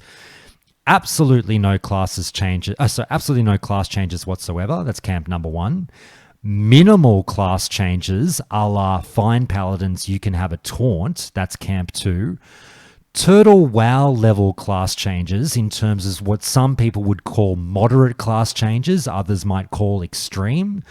And then Camp 4 would be the SOD level of class changes, which was quite drastic class changes. And I think the number of class changes in SOD, you could argue, are more than a Turtle WoW. Maybe not, but even if they're the same number, they certainly feel more drastic in SOD than a Turtle WoW. So, 4 camps. I want to spawn a conversation now about, amongst the 12 of us, I should say, including me, amongst the dozen of us here, where that line in the sand is for you, but more importantly, why. Where we really need to dive into the why here, guys. You've got to get eloquent for me. You've got to explain yourselves. So before I'll morph into my character now, and I'll get the conversation going and just say, I want to know how many of you are like me, my character, and think that no class changes should be done to a Classic Plus because you can't fuck with this perfection. Don't tempt fate. Just leave the classes as is. Please type 1 in chat if you are on my team, my character's team. Spahana's with me, and it might be Spahana and I on the island. Zunder is flirting with the concept of getting with the team. He's split between Team 1 and Team 2. Spahana, I will get you started. Tell me why our team is correct that these classes shouldn't be fucking touched in Classic Plus. So Classic did a lot of things well in terms of class heterogeneity rather, in terms of interesting and diverse gameplay, in terms of every single class having a role and having utility in a group. As soon as you start adding things to it, you start removing that heterogeneity. There are some small things that I could accept. I could accept new content giving a set bonus that gave a Paladin taunt, for example, but it shouldn't be a base change to a class. It should come from a new item. You have to work for it. Okay, so if you're moderately open via hard work to unlocking something like a taunt, how far are you willing to go? Is it pretty much just Paladin taunt? Not much further than that. It has to be really specific to bring something in. A Paladin taunt, a trinket for a large amount of specifically arcane damage for Arcane Mage and Boomkin, but it has to be really specific, really tailored to get a specific spec that is dead dumpstered. Okay. Sorry, finish off, mate. I'm being rude. You go. Into just base playability, not making it good, making it less awful. Too easy. Can I request? Can we double dip on this, and can we chuck in like for Spahana? Is it a case of like, if you're pro 1.12, are you also saying complete static, don't buff, for example, Warlock so that they use dots? Are you saying you still want those classes to play the same, or you just want them to have the same abilities, but maybe some abilities could be made not dog shit? So like a Warlock would go to raid and maintain 2 dots and press Shadow Bolt. Yeah, that's fair. Are you saying 1.12 playing as well? I like the social interaction that a buff cap and a debuff cap creates, and maybe that makes me a complete classic Andy, but that's a feature for me, not a bug. UB raises a very, very good point, and I should have said that. Thank you so much for saying that, Ubiquitous. There are the camp that we're talking about can be split into in terms of people who think the 1.12 toolkit should not be changed, but they are more than open to discussions about the numbers attached to them, versus the people that say no, the numbers stay the same, everything stays the same. Thanks for drawing that out, mate. Is there anyone here, now that we've said that, is there anyone here that is in the camp of give me the vanilla spell book, but I'm more than open to you changing the numbers attached to them? Crickets. All right. Okay. Considering it's me and Spahana on an island here, I will say this piece, and I am going to open it up to the floor after I give this impassioned rant about my point here, and I want you guys to do whatever you want to do, rip me asunder. I don't care, because this is my character speaking. Just remember, I don't feel this way. This is my character. Here we go. I hate your character. Spahana is spot on. Changes so we know when your character. Spahana is spot on, and I'll tell you why. Why do we keep, like, again, we're just, fucking flirting and flirting with disaster. Why do we keep talking about, maybe if we just do the TBC changes, maybe if we just do the Wrath changes or the SOD changes, then maybe it'll work in a Classic Plus world. The beauty of Classic Plus is these classic classes. Like, sorry guys, but people keep flocking back to this game. You sit here and you say things ubiquitous like fucking, who wants to sit there and spam Frostbolt and Shadowbolt for the rest of their fucking lives? I'm sorry, but people do. They're just, and it's not like it's not like a classroom full of people. There's a lot of fucking people out there that take a lot of pleasure in the quiet simpleness of classic WoW. Okay, they only press one button to hit Frostbolt for fucking a 45-second encounter. They like that because they get their purple numbers. They feel like a god tier gamer. You can argue whether or not they are in reality, but that's just how they feel. They like it. They've mastered this game. Let me just draw quiet enjoyment from my mastery of this game and this spellbook. And it's not just about me needing to feel good. The fucking spellbook works. Like, it just works. Like, I know that there was cool shit added in fucking TBC and Wrathman. Hey, fucking look at all this. But the flashy colors and everything that you introduce from later expansions just waters down the experience. Like, everything you need is in vanilla. Like, you're going to say shit like, but fucking Fred's going to say, fucking boom can damage and 20% of a warrior and fucking all that shit. That's part of the flavor of the game. Why are we messing with perfection when everyone has a role to play? If you want to do more damage, be a fucking warrior. If you want to fucking, be a PvP god, be a rogue, do whatever. Everyone has a lane in vanilla, and fucking just choose your own adventure. Why do we need to make every class the same? Just, fucking unlock the spellbook and give us everything from fucking SOD so they all playing the same and do the same shit just with different colors attached. Vanilla has class identity. You might not like the identity that your class has, but you've got a fucking choice and it's got clear identity. So fucking deal with it. Not only that, vanilla has stability. Your class a year ago on vanilla plays the same as it does now, which plays the same as it will a year from now. You will not have the 8th nerf to Hunter in SWORD in the first 2 months. You will not have, your Shadow Priest suddenly playing with completely different buttons in 2 weeks. If you want to make one balance pass at the start of Classic Plus, fine.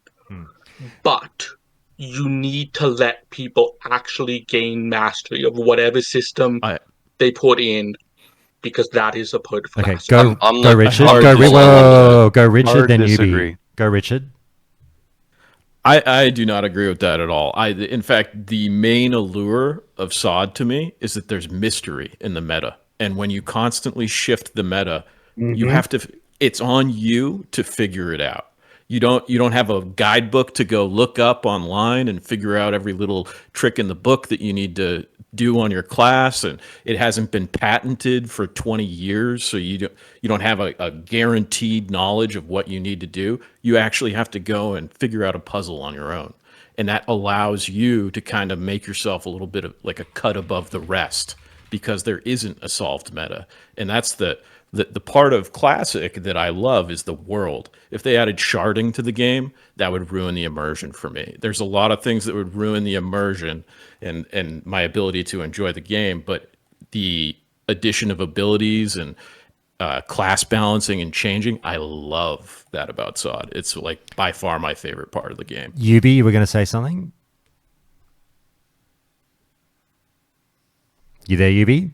All right. I was walking around listening to Richard say exactly what I was going to say. I like that next week I might have to go start using swords on my rogue. Well, it kind of happened literally in the last week. Daggers were bis. Now Saber Slash is a little bit better. I guess I'll go learn how to play swords now. That's fun, interesting, and cool. And then who knows? Maybe down the line we're going to get a different tier bonus in Phase 2 that flips it so that backstab's the best spec in the game. All right, back to daggers, and it's not even the same kind of daggers as what I played before.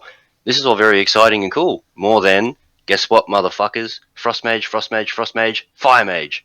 All right, that's my path in life, and I'm gonna play it forever. I mean, isn't there something though? It's just a different kind of motivation, a different reason to want to play the game, right? I think there's a lot of people that really enjoy that thing that they had, like they want to go back and play Super Mario World again, right? Because they fucking loved it. They want to play it again. If they can play Super Mario World with a few levels added, that would be amazing. Keep it Super Mario World, you know, and I totally understand that. And I feel a little bit of that too with Vanilla WoW, even though personally I would like to see some of this other creative ways of going. I would rather see the Vanilla WoW 1.12 untouched than what I see in SOD. And that's just for me. I totally love that you guys love that. I don't. And I would 100% replay that again, even though it's solved, right? Just because I find it an enjoyable experience. All right, Vestige, let me throw it over to you and just say, mate, I'm not sure if this is the case, but you might be, you know, wanting to clap back harder, but holding back, I don't know, because it's me or something. Can I please invite you to not hold back and go nuts? And, you know, we need a name for my character. It might be Reverse Josh. We'll call him Sodge or something. Please tell me what did I say that bothered you? Yeah. No, Bizarro World Josh needs to go jump off a fucking bridge. Basically, if you want to fucking play that game, we already invented that game. It's called Era. Go fucking play it. Go play it when it comes out with the new servers in a couple years or whatever, or a private server. Go play Era. We have that game already. And if we want to do something like those examples of, you know, of rogues, exactly what I'm playing right now with Rep Paladin. I just got my 6-piece set bonus for tier 1, which has now completely changed the rotation I have to do. And now I get to go to Molten Core again, even though I'm only doing Heat 2 because I'm a scrub. And basically, I get to go now try to do a whole new rotation with Molten Core after I just kind of semi-mastered the first rotation in SOD. So basically, I now have a whole new way of experiencing and playing the game within a whole new way of experiencing and playing the game. And just to say that, hey, well, we can, you know, do the same thing over and over again. What the fuck's the point then? The whole point is to do something different, to do something new, to play in this new world, and to play in the old world, but in a new way. And basically to say, like, I want to press the same button again and do the same thing in 2004, 2005, just go fucking play Era. But the new way of playing isn't part of the deal. That's something that you've added on, Vestige, because the Era players, like, it's fair for you to say if you like Era, go play Era. But I am not someone who wants Era. I want Classic Plus. I am here as a Classic Plus fan saying I want Classic Plus. And I can't help but once again tap the Classic in Classic Plus and say, if you don't like Classic, then you shouldn't be playing Classic Plus. This is something that should be designed for Era fans as an expansion pack, as an expansion on the content, not necessarily giving us the gameplay of other non-classic games in a classic world. We literally just lived that through SOD. You had your fucking bottle. We gave the babies the bottle. Enjoy SOD. You've got another 9 months of it. It'll be great. Then it's our fucking turn, all right? This is Classic Plus made for classic players. You have us to thank for this fucking franchise being a thing. Why are we then doing the move where we turn around and slap the classic fans in the face by making a game for other people like you guys? I just disagree, because basically if we were to say, hey, we're going to keep doing more Era, more the same, no, there's a reason why the game progressed to TBC. There's a reason why the game progressed to Wrath of the Lich King eventually. You know, we didn't say, I want to keep doing the same thing over and over and over again. We crave something new. And so basically what we want to go back to, a lot of people want to do, is say, hey, I like the spirit of the original game, but I want some more modern changes to it. I want some more modern game design to it. And SOD was that perfect beta test to do that. Are we going to have all the same SOD things? No. But saying that we want to do the same Era thing over and over and over again, but with different models, no. Listen how fucking professional he maintained through that UV. I was trying to get a rise out of him. He wouldn't do it. You got it out of me. I was grinding my teeth going, fuck you. I'm rather enjoying this character, mate. I reckon...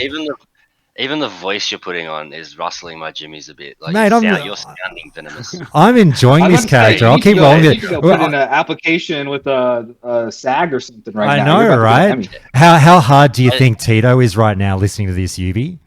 Yeah, he'd be loving it. I just feel like it would be kind of a bit of a hamstringing on the potential to lock so many things down in that version. And I know I'm just going to sound like a broken record. I, for the life of me, can't understand why you'd want to just keep pressing Fireball instead of pressing Fireball and Living Bomb. Like, that's as complex as, like, some people are making out like SOD is DDR retail, like 19 spells in your rotation. It's like Rogue's gone from, I'm still watering it down at the moment, it gets a bit complex, but prior to this, it was like 4 buttons instead of 2. And like, one of those buttons you pressed every fucking half a minute or some shit. Like, it's not that crazy, guys. You don't need to, it's not like that. It's not StarCraft fucking APM 100 keys every fucking minute. It's just, you're going to press Fireball and Living Bomb, and then who knows, maybe they'll give you a passive where you get to fling out a fat Pyroblast instant cast twice a minute. That's it. That's all. That's how crazy shit is.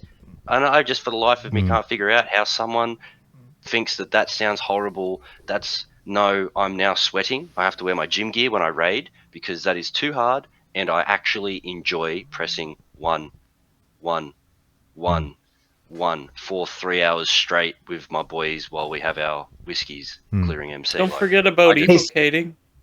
Sometimes you have to stop pressing 1 because you got too close to threat, so you just need to stand there.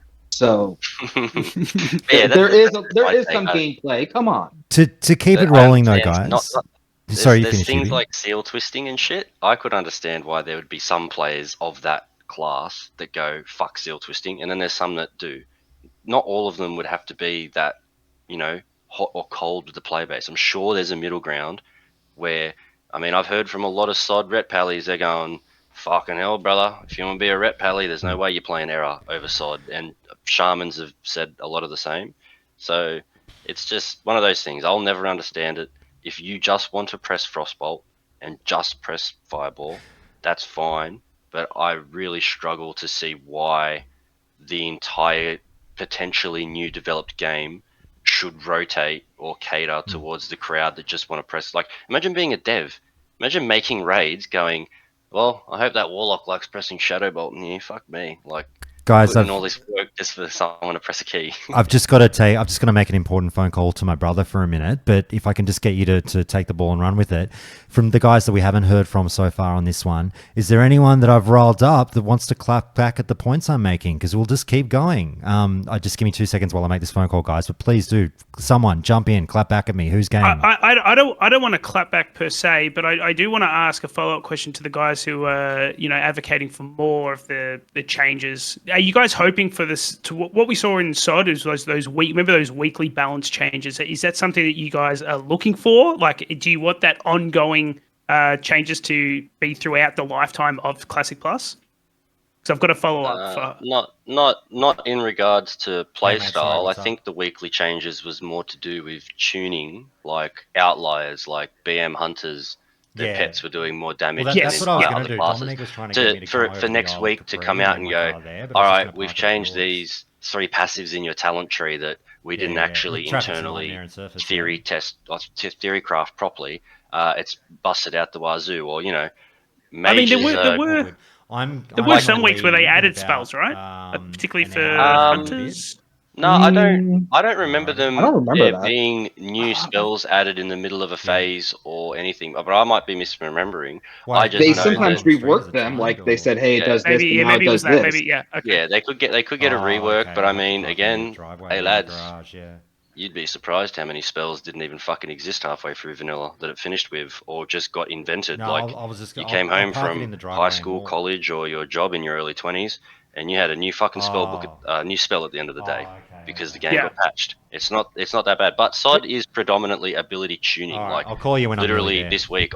They flipped Rogue on its head. Mate, we now have different BIS because they made Envenom not scale with spell power, which is kind of like, when you look at it, it could have been a bug that it was. Like, it's not the end of the world, but it did change how we play now.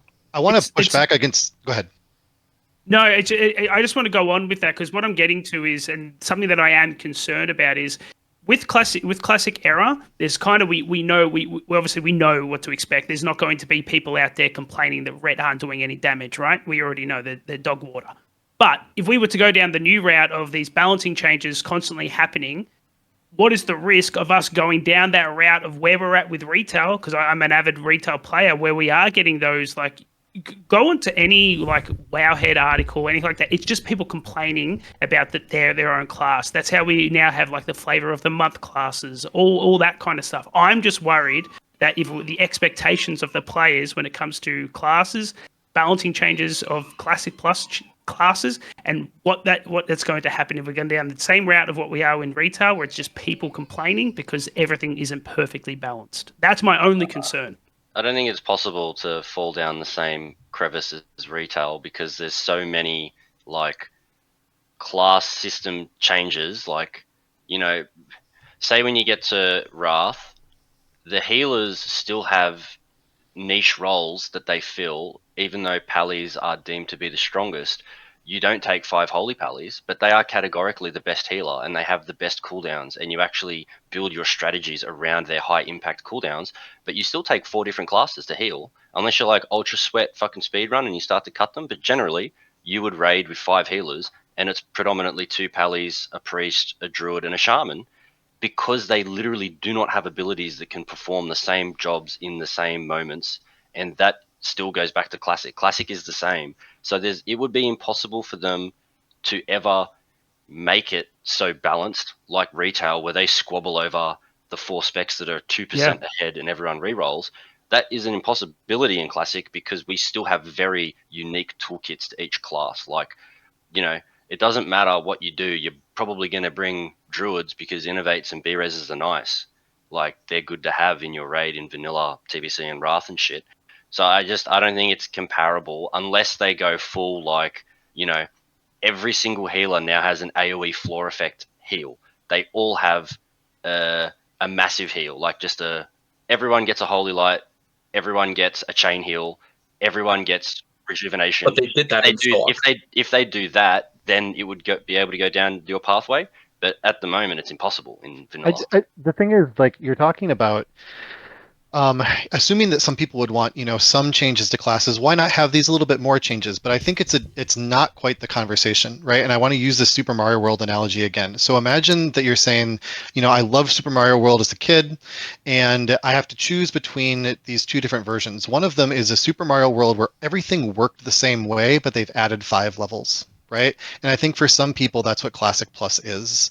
The other kind is what you're talking about, where it's saying, well, yeah, it's Super Mario World, but when you hold down the, you know, right button or whatever, then the spin jump that you do operates differently. And they'd say, no, I don't want to play that game. I want to play Super Mario World as it was, with those mechanics, with a few new things to do in the game. And so I think it's kind of a different conversation. If we want to have a conversation about if we're going to add some changes, how many changes should we make? I think it's a totally valid conversation. I'd love to have it, because that's where I am with you.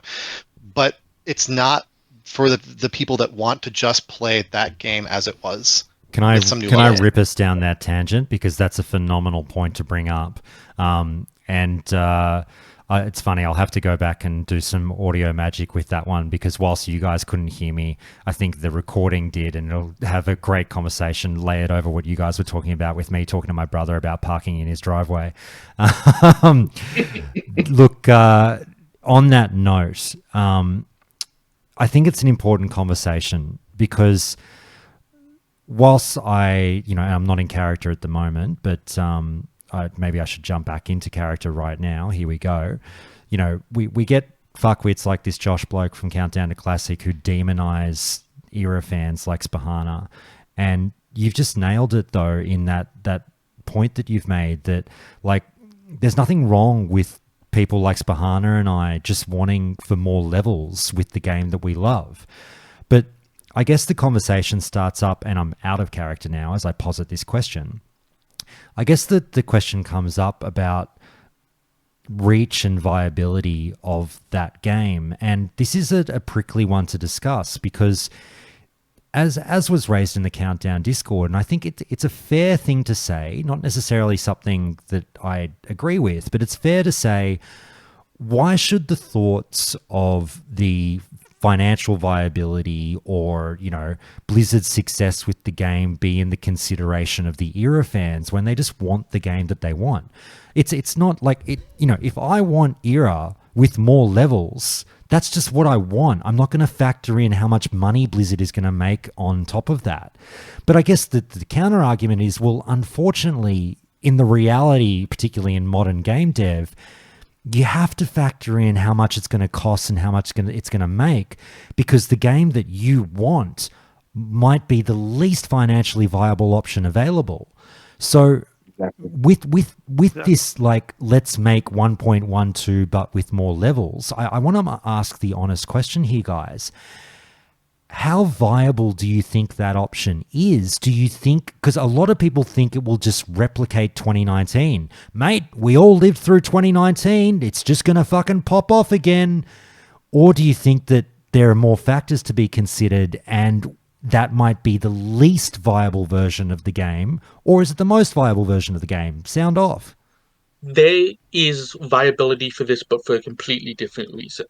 It is relatively easy for the devs to just stand up a new piece of content. Molten Core was made in a week, and the new Sword dungeon was made very quickly by relatively low manpower. If they took, Classic Era, Control-C, Control-V into Classic Plus, and then added, a bunch of new content and a bunch of new quests, that actually doesn't cost all that much. Neither does the alternative. But regardless of cost, what about the revenue? Yeah, building a game for 50,000 people or build a game for 5 million. And I think the revenue streams is going to be the biggest issue. Yeah, that's the thing. It's and that's something that I think the player base is just going to have to concede in that. Yeah, I don't see them going down the route of transmog or anything like that. But expect to see things like probably mounts, probably pets. There will be some sort of store, because there has to be multiple revenue streams. It can't just be the one with the. But I'm paying my sub. It's not enough. They need more. So, going on a tangent from what you said, when you said store, if there is any pay to win, that is a hard line for me. No, I'm not saying that. Let me just raise. Not when they can charge $15 for a tint. I mean, come on. Let me just raise what Solipsis is saying. Solipsis, just to dive in on your point in the Discord chat, and you're saying, I think to some degree we're deceiving ourselves, thinking that we can understand the financial ramifications of any of this in either direction. I appreciate what you're saying, but I think that, don't you think it's fair for us pundits to be able to still somewhat, in an amateur fashion, ponder the question of one version of the game making more money than the other and thus being more practically viable to make than the other? I think it's very difficult because there's a lot of people like me and I'm on a fucking Discord call, right? There are so many people that play this game incredibly casually. Yes. And I think it's very difficult for us to understand their motivations, their buying and purchasing habits. And that's the stuff that they have the data on that we just don't. And it's hard to talk about. 100% agree. I'd take a good bet that, like, for example, please shout me down if I am wrong. I think there's more people playing SOD than there is Era. And then at the same 100%. Time, if, for example, a lot of the Era crowd, even if they just say no shop, I think a lot of guys playing SOD would go, I don't care if you sell name changes or like a race change. Maybe that's just a reality that someone like me, I'm ready to just accept. Like, would it be categorically better if you set your character up and you can't change your name on me next week? Sure. But I'm willing to just take the L here, which a lot of the community will have to take an L in some parts of their vision of Classic Plus and go, it's just a reality. I'm ready to go as far on the shop as to say, sell mounts as long as they're within flavor. Like, just make a horse with some red armor on it that just looks like a new one that's from the human stable. I don't actually give a fuck, because I'm going to look at that and go, that's just a bought mount. I don't care that you bought it. Like, I'm glad you like it. Maybe you're trying to RP as some Scarlet Crusade fucking warrior. You do you, brother.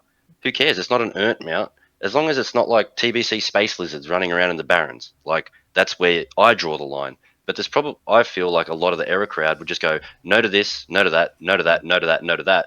And Blizzard's there going, well, fuck, we can make a game for 100 pricks that are happy to spend $20 on a mount, or we can make a game for 5,000 that won't give us a penny for anything.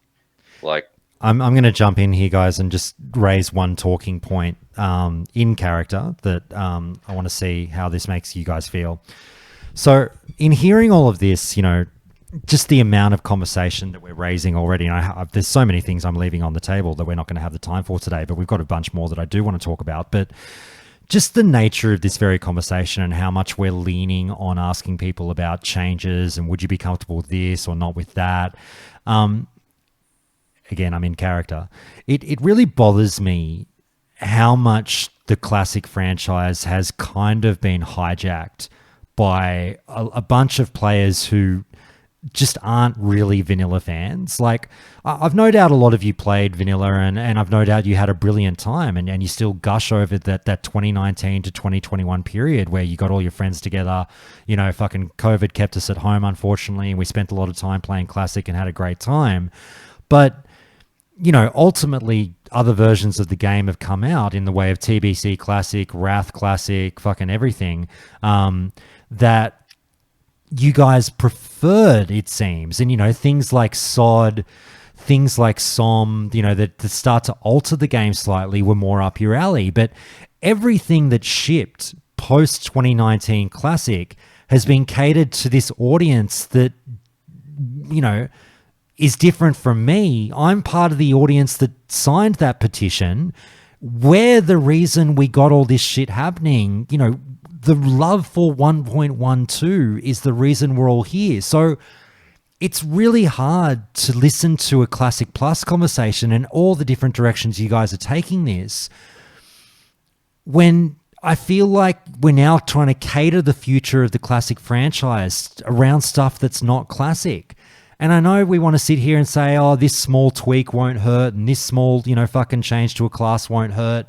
But you ponder, you throw the question out there about, like, you know, fucking how many people are going to play this thing. Like, we don't care. You know, if 50,000 people sign up for Classic Plus as it is, 1.12 with more levels, we're fine with that. We don't need 500,000. We don't need 1 million people playing. We don't. Why cater to 1 million more people that are, I'm sorry to say, slightly more leaning towards the modern style of the game a la retail than lean the other way towards the more classic version of the game? Why are we letting these guys dictate the future of the franchise when it was made for us? I don't care if we're a small sample size. If it was made for us, sleep in the bed that you've made. Keep going in that direction and make the smaller game for the people that got you here, guys. So devil's advocate right off the rip. Go Entice, then Spahana. So let Entice jump in first.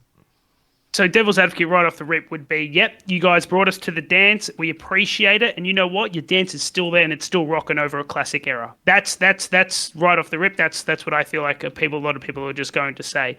But the people who, yes, they were at the dance, they want to go to another one now. They've outgrown it. We were at the Blue Light Disco. We actually want to start going to clubs now. That's the feeling that I'm getting from all this. Okay, so like that example. We went down this road. We had this huge spike in people playing vanilla. And then we went to TBC. Era was dead at this point. Half the population went to TBC and half quit. Then we went to Wrath. Half the people that were still in TBC went to Wrath and half quit. Why are we making the game for the 25% who are still giving the input in Wrath instead of the 75% who looked at these changes, said nope, and moved on? I think there's a middle ground, though. You say they quit. You say they quit, but they never returned to Classic Era. Yeah, there's a middle ground there, though. Classic like, not everybody. Classic Era is a hyper niche game. I want it to be more popular, but it's not. A classic server that never progresses, stays on max forever, and is just very overrun with inflation bots and GKPs is a hard sell. I personally love it, but I understand I am in an incredible niche there. I think there's a huge difference between that experience and even a fresh 112, much less a fresh 112 where they've made sensible changes. You can't pin everyone that's left the game from Classic to TBC to Wrath purely on the game decision changes. That's just classic MMO burnout. It's Yep. very rare. No, like but I can have a hunch. There's probably 5% of the player base have been subbed since the first week of Classic, and have raided like without, you can miss a week, but genuinely haven't unsubbed and have continued to play this game for the full 5 years. There's not that many players that have done it, and they've all taken, like, everyone's taken breaks and shit. But it's like, I feel as though there's with the I'm trying to articulate this in a fucking reasonable manner. With the rolling of the game, like, you could just have Classic Era, and you could have put Ogre Kingdom, fucking Scarlet Crusade, like, and we're talking when we're raiding Classic, we did BWL for 9 months. So let's just say you got Ogre Kingdom, and the next raid didn't come for 6 months. Then you get Scarlet Crusade, another 6 months. I reckon by that stage, a third of the player base would have quit, because they've just been playing a Classic game for fucking 3.5 years by that point, if you just keep prolonging it with new tiers and phases.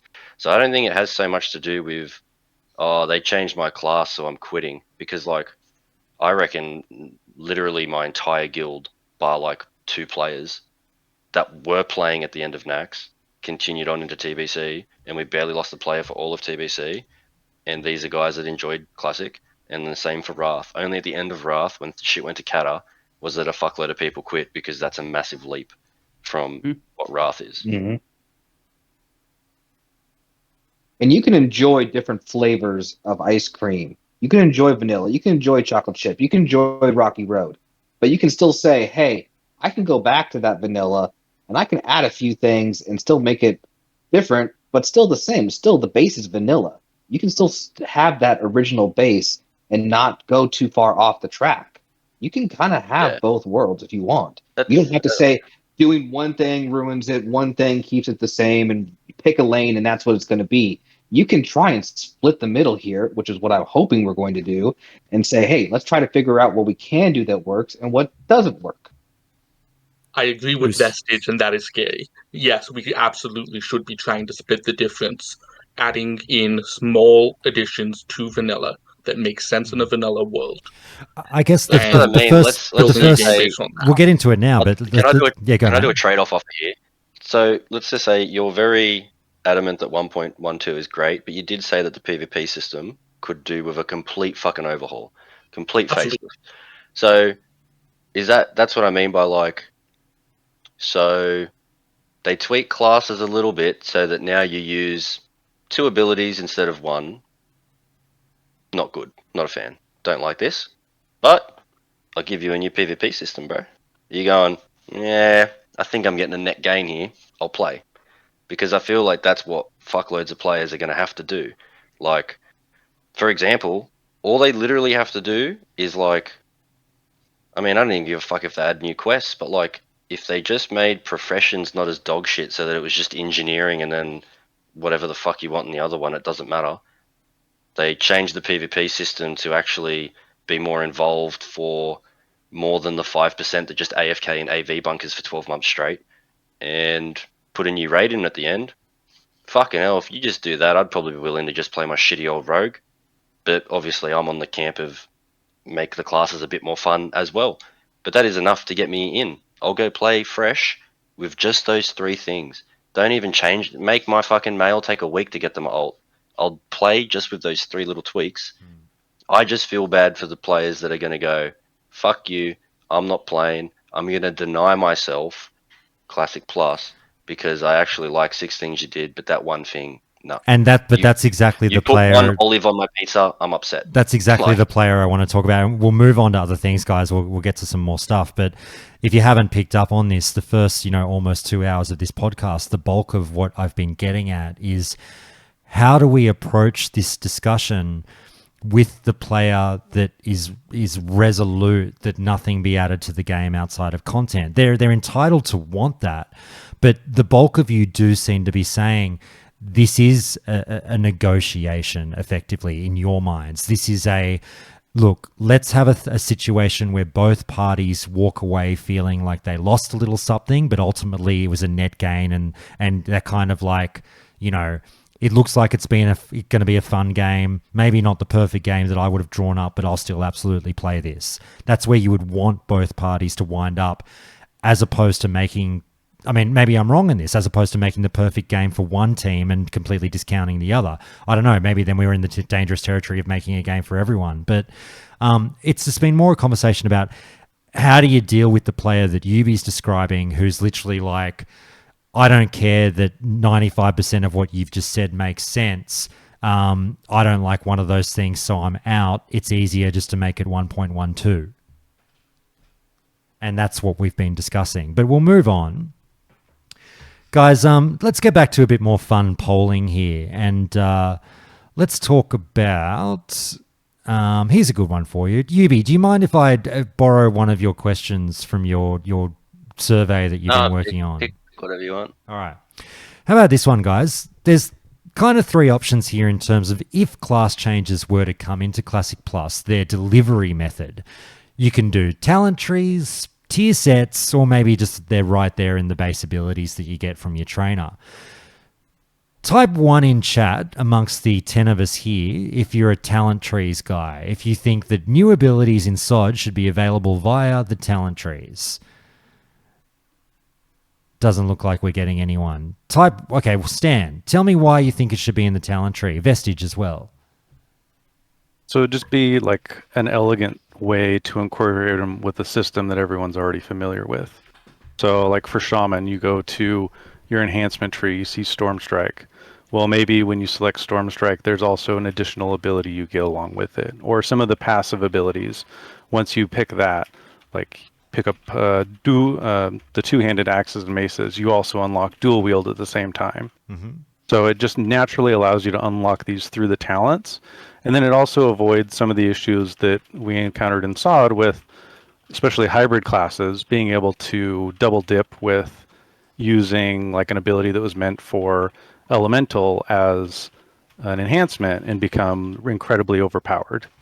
So locking them into the talents kind of locks your choices into what that class, what that spec is kind of made for, and less of the mixing and matching options that SOD has allowed us to do. Okay. Does anyone here believe that the talent trees are sacrosanct? Should not be... Well, actually, no, let's scratch that. Let me change the question. Does anyone believe that new abilities shouldn't be delivered via the talent trees, leave the talent trees as they are in terms of abilities, and that they should just be delivered via tier set bonuses? Absolutely. I think that's 100% the cleanest way to do it. If you want to give a cool new ability, having the player base actually go out into the new shiny content and earn it is a great way to do that. That if you go into the new 20-man raid and you walk out with a 4-set bonus that turns your hard stun into a taunt. So then I think that's good. Vestige, do you want to say something about that? So basically, you're saying I have to go through all leveling content, all rating content until I hit that one specific tier of rating to get that one piece of item that gives me this one ability, and that I can never change out that items because now that new ability might be so core to whatever my spec is that I could never have anything else. I mean, that just sounds... You also don't have 10 stam on it, so you can't use it in PvP. We're forgetting a very obvious example of this exactly happening in SOD. If anyone can throw their mind back to Meta Warlocks, the entire community going into absolute meltdown because their rune was hidden behind going to the raid, so you literally couldn't be a tank until you did the raid once, but they want to tank the fucking raid, and they absolutely blew up. Anyone that didn't even play a Warlock went, sounds pretty fucking stupid, and they reverted it within like 48 hours. Not just meta. Not just meta. I mean, SOD in general got roasted for the new fun things being tucked away towards the end of the phase, and I'm experiencing this at this moment with the Warlock that I'm leveling. Let's say for the phase 2 runes that you get in SOD, I'm really not happy, and I know you guys bitched about this months ago, and you were right to do so, but I'm really not happy now that in leveling my Warlock, that even though I have to wait a few hours as opposed to a few months that you guys did, that, like, for example, my trip from, level 15 to level 40, I've not picked up a new rune basically because I got them all at 15.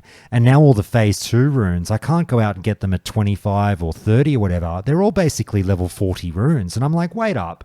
So I literally had to wait till the end of the leveling experience of that phase to get all the new runes. Like, that's ridiculous. I want to play with them. I want to level with them. I want to try them. So that I understand the SOD application of the argument there. Spahana, do you have anything to say back to that stuff? To be clear, I'm not talking about herd gatekeeping this. I don't even think it's best on a tier set. I'm talking about the entry-level 20-man raid, something on the level of a ZG or an AQ20 that's there on release. For a paladin specifically, it doesn't make sense as a tier set. It makes sense as a Libram. And it should be probably a guaranteed drop off the last boss that is shared between many classes. I'd rather just see a flavoursome quest line introduced where, I don't know, you talk to the fucking ghost of Uther and he teaches you how to taunt shit or something. Well, and as soon as you turn it into an item, it's become a borrowed power that was a big issue with the way retail WoW went for the last 10 years. Yeah. Ubi's method is even better. That class quests in vanilla are cool. They are one of the Lochtaloy quest line is one of the most flavorful things. The Benediction quest line, the level 20 quest line to go get Vergen's Fist. All of those are just core gameplay moments in those classes' lives. Absolutely. A class quest makes a lot of sense to do this. Well, Druids and Warriors had that, it should be from in-game content doing the new thing. It's lazy to just put it in a talent tree.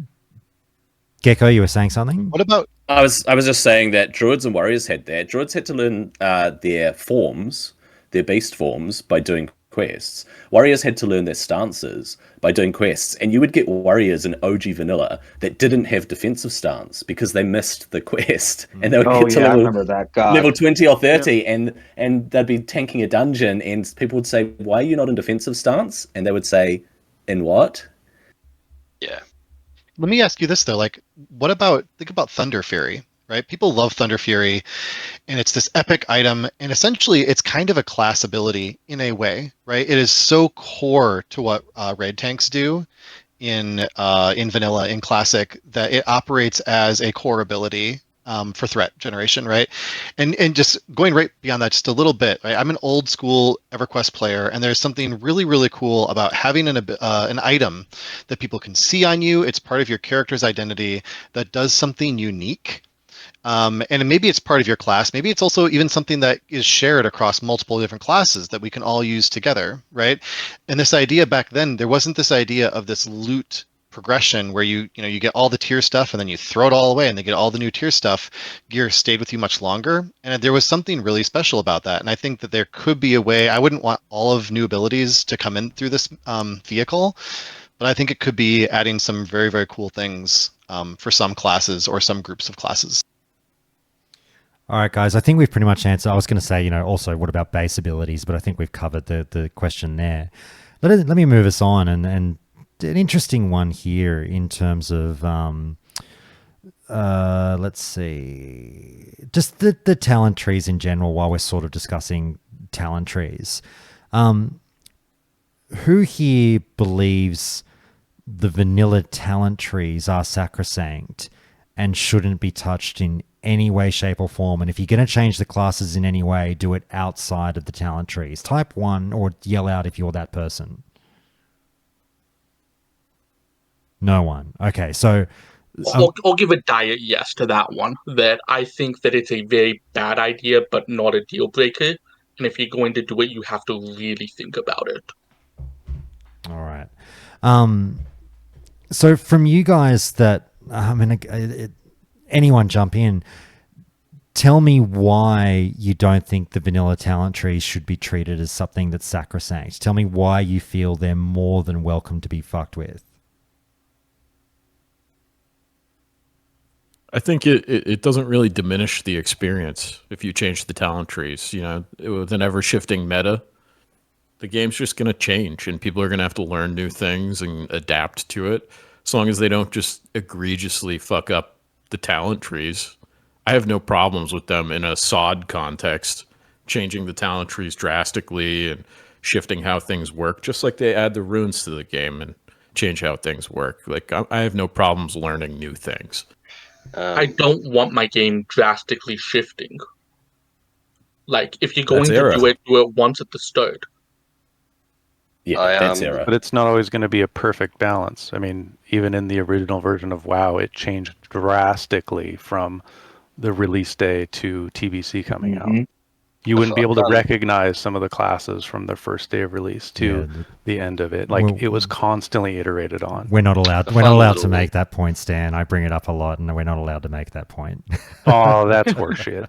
A fun little exercise that I'd done this week while I was building up the survey is to best way to do it is to actually get the vanilla calculator, TBC calculator, Wrath calculator, and heaven forbid, I just dare you to go have a look at the fucking calculator. And that way you're entirely removed from, oh, fuck Cataclysm. You fly around and it's just all a linear story when you quest. No, just fucking separate them from the game and have a browse. Have a look at your favorite classes, favorite talents, or favorite talent tree, and just look around and go, you know what? That right down the bottom of a cata tree, I reckon that could be like a deep talent for a spec that is literally never played ever in Classic. Like, look at, I just stay in Mobile House, we'll stick with Rogues. You can say sub is the PvP tree. Fucking hell, there's a lot of talents in there that you just literally don't pick for anything ever. Like, what the fuck is setup where you dodge and get a point? That's not useful to any rogue, like, ever. Maybe it could be gone. And it could have something there that actually makes you make a decision about being the cookie cutter. Like, a genuine tough choice. Same with Vigor down the very bottom of Assassination, or just the Assassination tree as a whole really was neglected in vanilla. You'd go down and get poisons, I think, if I remember correctly. But it's like there are options out there where I'd almost feel like you're just lying to read all 4 of those trees and you can't look at anything in the other 3 going, oh, I think that would be fun. And that's it. Just keep it that fucking simple. Not asking you to reinvent all of Azeroth, or we're going to put a fucking dragon ship in the shop. Just look at the fucking talents and go, I think that would make playing my class more fun. And I'd struggle for you to find a spec in the game that can't say that. Spahana, just purely out of interest. Sorry, mate, just if you can answer this one before you go into what you're about to say. Purely out of interest, what class do you play or would you play in a Classic Plus? I play every class at a high level. I have cleared Nax on every class. On 7 of the 9, I have speedrun Nax in an hour. What do you lean? I what do you lean all, towards? I will play them all. I typically play a lot of casters and healers at the highest level. Okay, all right. Sorry, you were going to say something. I interrupted. Yeah, I was going to say that a lot of these trees have some niche uses, even in vanilla. My rogue currently has 30 points in the assassination tree that Ubi was slandering. And that's how do you access that for its niche use? Like, I mean, I can say subs niche because I go pickpocketing for 2 hours, but I had to go to town to respec to use it for 2 hours to leave, and even then half of them are useless. Like, you can say it's niche, but it doesn't mean it's a good tree because you can spec into it. I'll jump in. I'll jump in for Spahana if you don't mind. I'll jump in and go back in my character and clap back at that one. You ready, Ubi? You know, you say niche and useless. I say unique and flavorful. Like, we can't sit here and dunk on, we're going to sit. It's so easy to sit here and just dunk on the vanilla talent trees. Like, oh, fucking, I can't do everything in all 3 of these trees. That's the fucking point. Like, again, we come back to class identity, but not just class identity, spec identity. And this was like the vision of the designers at the time, and it worked. We spit on it now, but we don't sort of realize the beauty of it for what it was. Like, there is a PvP spec. That's like, I'm sorry that you can't raid in your subtlety spec as a rogue in vanilla, but that's for a fucking reason. That's your PvP spec. You don't get to be go gadget, I can do everything in every situation, and that's the beauty of the fucking the talent tree design. You want to be a poison rogue? Go be your assassination. Okay, you might not do as much DPS in a raid or whatever, but you can be your poison class fantasy rogue. Want to be a PvP player? Pick subtlety. Want to raid? Pick combat. There's literally something for everyone. Like, you can't sit there and say, I can't perform with what the vanilla talent trees give me, when you can, you just don't particularly like the tree that you can perform with. You want everything, but everything's there, just not being delivered in the method you like. It sounds like you So like you're saying- versatility and having options and choices, yeah? Like, I know, it's crazy what he sounds like he's advocating for right here. It almost sounds as if in Wrath and TBC and Kata, I can DPS in all 3 specs and PvP in all 3 specs. If there is definitely there's one that is better than the other, but I can be Mutilate Rogue in PvP, and it's perfectly fine. I don't have to be a sub. But you also I have actually to have the luxury of multiple choices. I can really play the fucking class I want, rather than just pretty much RPing it because it's not actually functional and it doesn't work. I have the liberty of playing 6 styles of my fucking class compared to Vanilla's 1.4. Well, I would ask you this question in reply. Just let me throw this question out there, UB and Vestige. Like, just generally speaking, would you agree or disagree that too much choice can be a bad thing? No, because, like, for example, I'm actually like a rogue hipster. I will always play Dagger Rogue. Even if it's 10% worse in performance, I will play Dagger Rogue, and it's fantastic that I can even PvP as a Dagger Rogue. Sometimes it is better to just go deep sub because that's what you fucking do in Classic. Maybe I like PvPing as a Backstab Rogue, and it's just barely functional in Vanilla. It's got its niche, like Jules, where it's actually more powerful. But in TBC and Wrath, there's even more access. Yeah. You can really spec into playing how you want to fucking play, and it's still viable. I don't know why that's such a hated idea. I'm going to throw it over to Vestige. Go, by the way, no, you go. Thanks so much, UB. Appreciate you, mate. Thanks so much. I'll keep an ear on it. I'm going to throw it over to... Thanks, mate. I'm going to throw it to Vestige now and just say, like... Tito, yeah, sorry, mate. If you don't realize, I've said it a few times. Like, I know you're cheering me on, but I'm just channeling you. This is not actually what I believe. It's very hard for me to say some of this stuff out loud, but I'm trying to do, like, we need to have these voices on the podcast, otherwise it does get a bit echo chambery. Vestige, please come back at what I'm saying, because what I'm getting at is that I think too much choice, this is my character again, I think too much choice can be a bad thing, whereas you and Yubi are saying, you know, it's brilliant. Why are we stifling the player base from being able to fucking do the choose your own adventure and be whatever you want to be in a D&D style fantasy way? And I'm saying that, like, game design can go too far in that direction, because you do inevitably wind up robbing people of the flavor. Like, a subtlety rogue means something in vanilla. It really, really means something. It has a look, a feel, a play style, a taste, and when you fucking cross one, you know you've crossed one. That's good for a fantasy game, as opposed to, you know, all of them kind of being the same, and you can DPS equally on all of them, and you can PvP equally on all of them, and it's just like, the choice should be meaningful. Yeah, I don't know if... still get... Sorry, go Vestige, then Gecko. You're getting choice in play style. You're getting choice in what you want to do. Obviously, you want them all to be viable. You want all the different specs and stuff to be, hey, they're within a moderate amount of change of percentage of each other, but you get a choice in the play style of each one. So if you want to be daggers, or you want to be swords, or you want to be subtlety or assassination or whatever. But, like, I play Paladin, so in vanilla, what is my viability? Holy. There's a little bit of, you could do Reckoning maybe, but holy, that's all I got to play. So to say that there's other options where it's like, well, you could be a Retribution, you can't seriously be that in vanilla. You can't seriously be protection in vanilla unless you were one of those 1% try-hard person who's going to sweat his balls off to be able to even sniff raid content. But you just hit the nail on the head. So you just hit the nail on the head. But you can if you want to. You just don't want to. Rets, I mean, granted, I know that their damage is somewhat capped, but, like, you can pump as a Ret within the limitations of how a Ret can pump, but you can perform In vanilla? In vanilla, No, you can't. You can't. No. No. What I'm saying is, I know the number isn't high, but I'm saying sweaters will sweat and enjoy the spec regardless, and they will enjoy pointing to other Rets and being like, "Oh, look how much better than the other Rets I am." But, like, also, just because you don't like the Ret role in vanilla doesn't mean that it's not a choice that can be made. If you can live out your fantasy as a Ret Paladin, you're getting caught up in the numbers it produces. But what about the support viability of the role? Not you know what they call Ret Paladins in vanilla?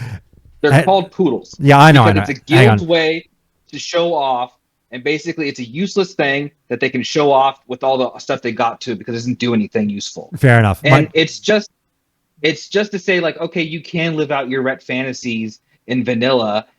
No, you're not going to get invited to shit. You're not going to be allowed to do anything unless you want to be that 1% of 1% who's going to do something. And I'm sorry, I'm not going to be. Okay. I am dad. I have a full-time job, and I want to live my own little world, I guess, where I can play casually and still enjoy, at least having 3 viable specs. It's funny because even the people on my team are telling my character to step off from this fight. Spahana and Tito are saying the same thing. Go Spahana. So, the talent trees and the specs are not the same thing. There are absolutely specs in vanilla that need a serious overhaul because they are not competitive. However, the talent trees are useful and interesting. My Resto Druid goes deeper into balance than it does into Resto. And there's a very interesting choice for, do I take chicken form or do I take nature swiftness? Those choices are interesting. They add depth. My Warlock goes into all 3 trees. My Mage, early game it goes into Frost, late game it goes into Fire. Both of those specs use the Arcane tree heavily. My Rogue is primarily combat, has a PvP spec in subtlety, and has useful talents in assassination. Right now it's spec 30 points into assassination, but even the normal vanilla rogue spec will go into that assassination tree. A lot of these talent trees are good. There are a few that are bad. Beast Mastery Hunter, who cares? But you should address that on the spec level and not the talent tree level, because the talent tree is well designed, it's rich, and it creates a lot of very interesting choices. I would much rather give the Beast Mastery Hunters a pet trinket, the Demo Locks a pet trinket, give the Arcane Mage an arcane damage trinket, give the Boomkin an arcane damage trinket. There are a lot of ways to address these specs that are not just muck with the talent trees, which are good and interesting and an asset to vanilla. Okay. But couldn't they be made better and more interesting? Yeah, how many people are putting points in improved slam right now? Not many. Solipsis, you got to go, man? No, I was just saying, I was talking to Fred, chat right. Yeah. No, fair enough, guys. Look, it's interesting to me that even the most hardcore of era purists, Tito and Spahana here, are freely admitting and saying, Josh, settle down. Like, maybe the poorly performing specs could use a little bit of a number buff. That's something to take home there. But all right, guys, let me just quickly, because I've got to go in about 20 minutes, so we'll just zoom through a few things before I have to go. Just interesting ones for me. Do you guys want Classic Plus to have the forced faction balance that SOD had? Yay or nay? Type 1s in chat for yes. That's 2 votes for yes out of 9 of us. That's pretty much no from Solipsist, or is that are you just for mucking around? Are you asking if we want faction balance? Do you want do you want the forced faction balance like SOD did, where you couldn't create a character on a certain faction if it was... I'm sorry, you don't mean power balance, you mean making sure numbers are the same? Yeah. Can I ask, Josh, I've been a bit disconnected by SOD recently. I haven't touched Phase 4, I kind of dipped out in Phase 3. Yep. I'm seeing that, yes, the numbers-wise, they're all 50%, but I'm still seeing that imbalance. Yep. Is that correct to say? We've talked about it a little bit on the pod. It's a weird difference between the raw numbers and an actual in-game experience, because now don't get me wrong, Yubi and I were actually talking about this the other day, going, even if you get a quote-unquote fucked layer where you go like, oh my god, there's so many more of the other faction on this layer, it's still not that bad. You might see people bitch and moan, but realistically you might get like 40-60, you know what I mean?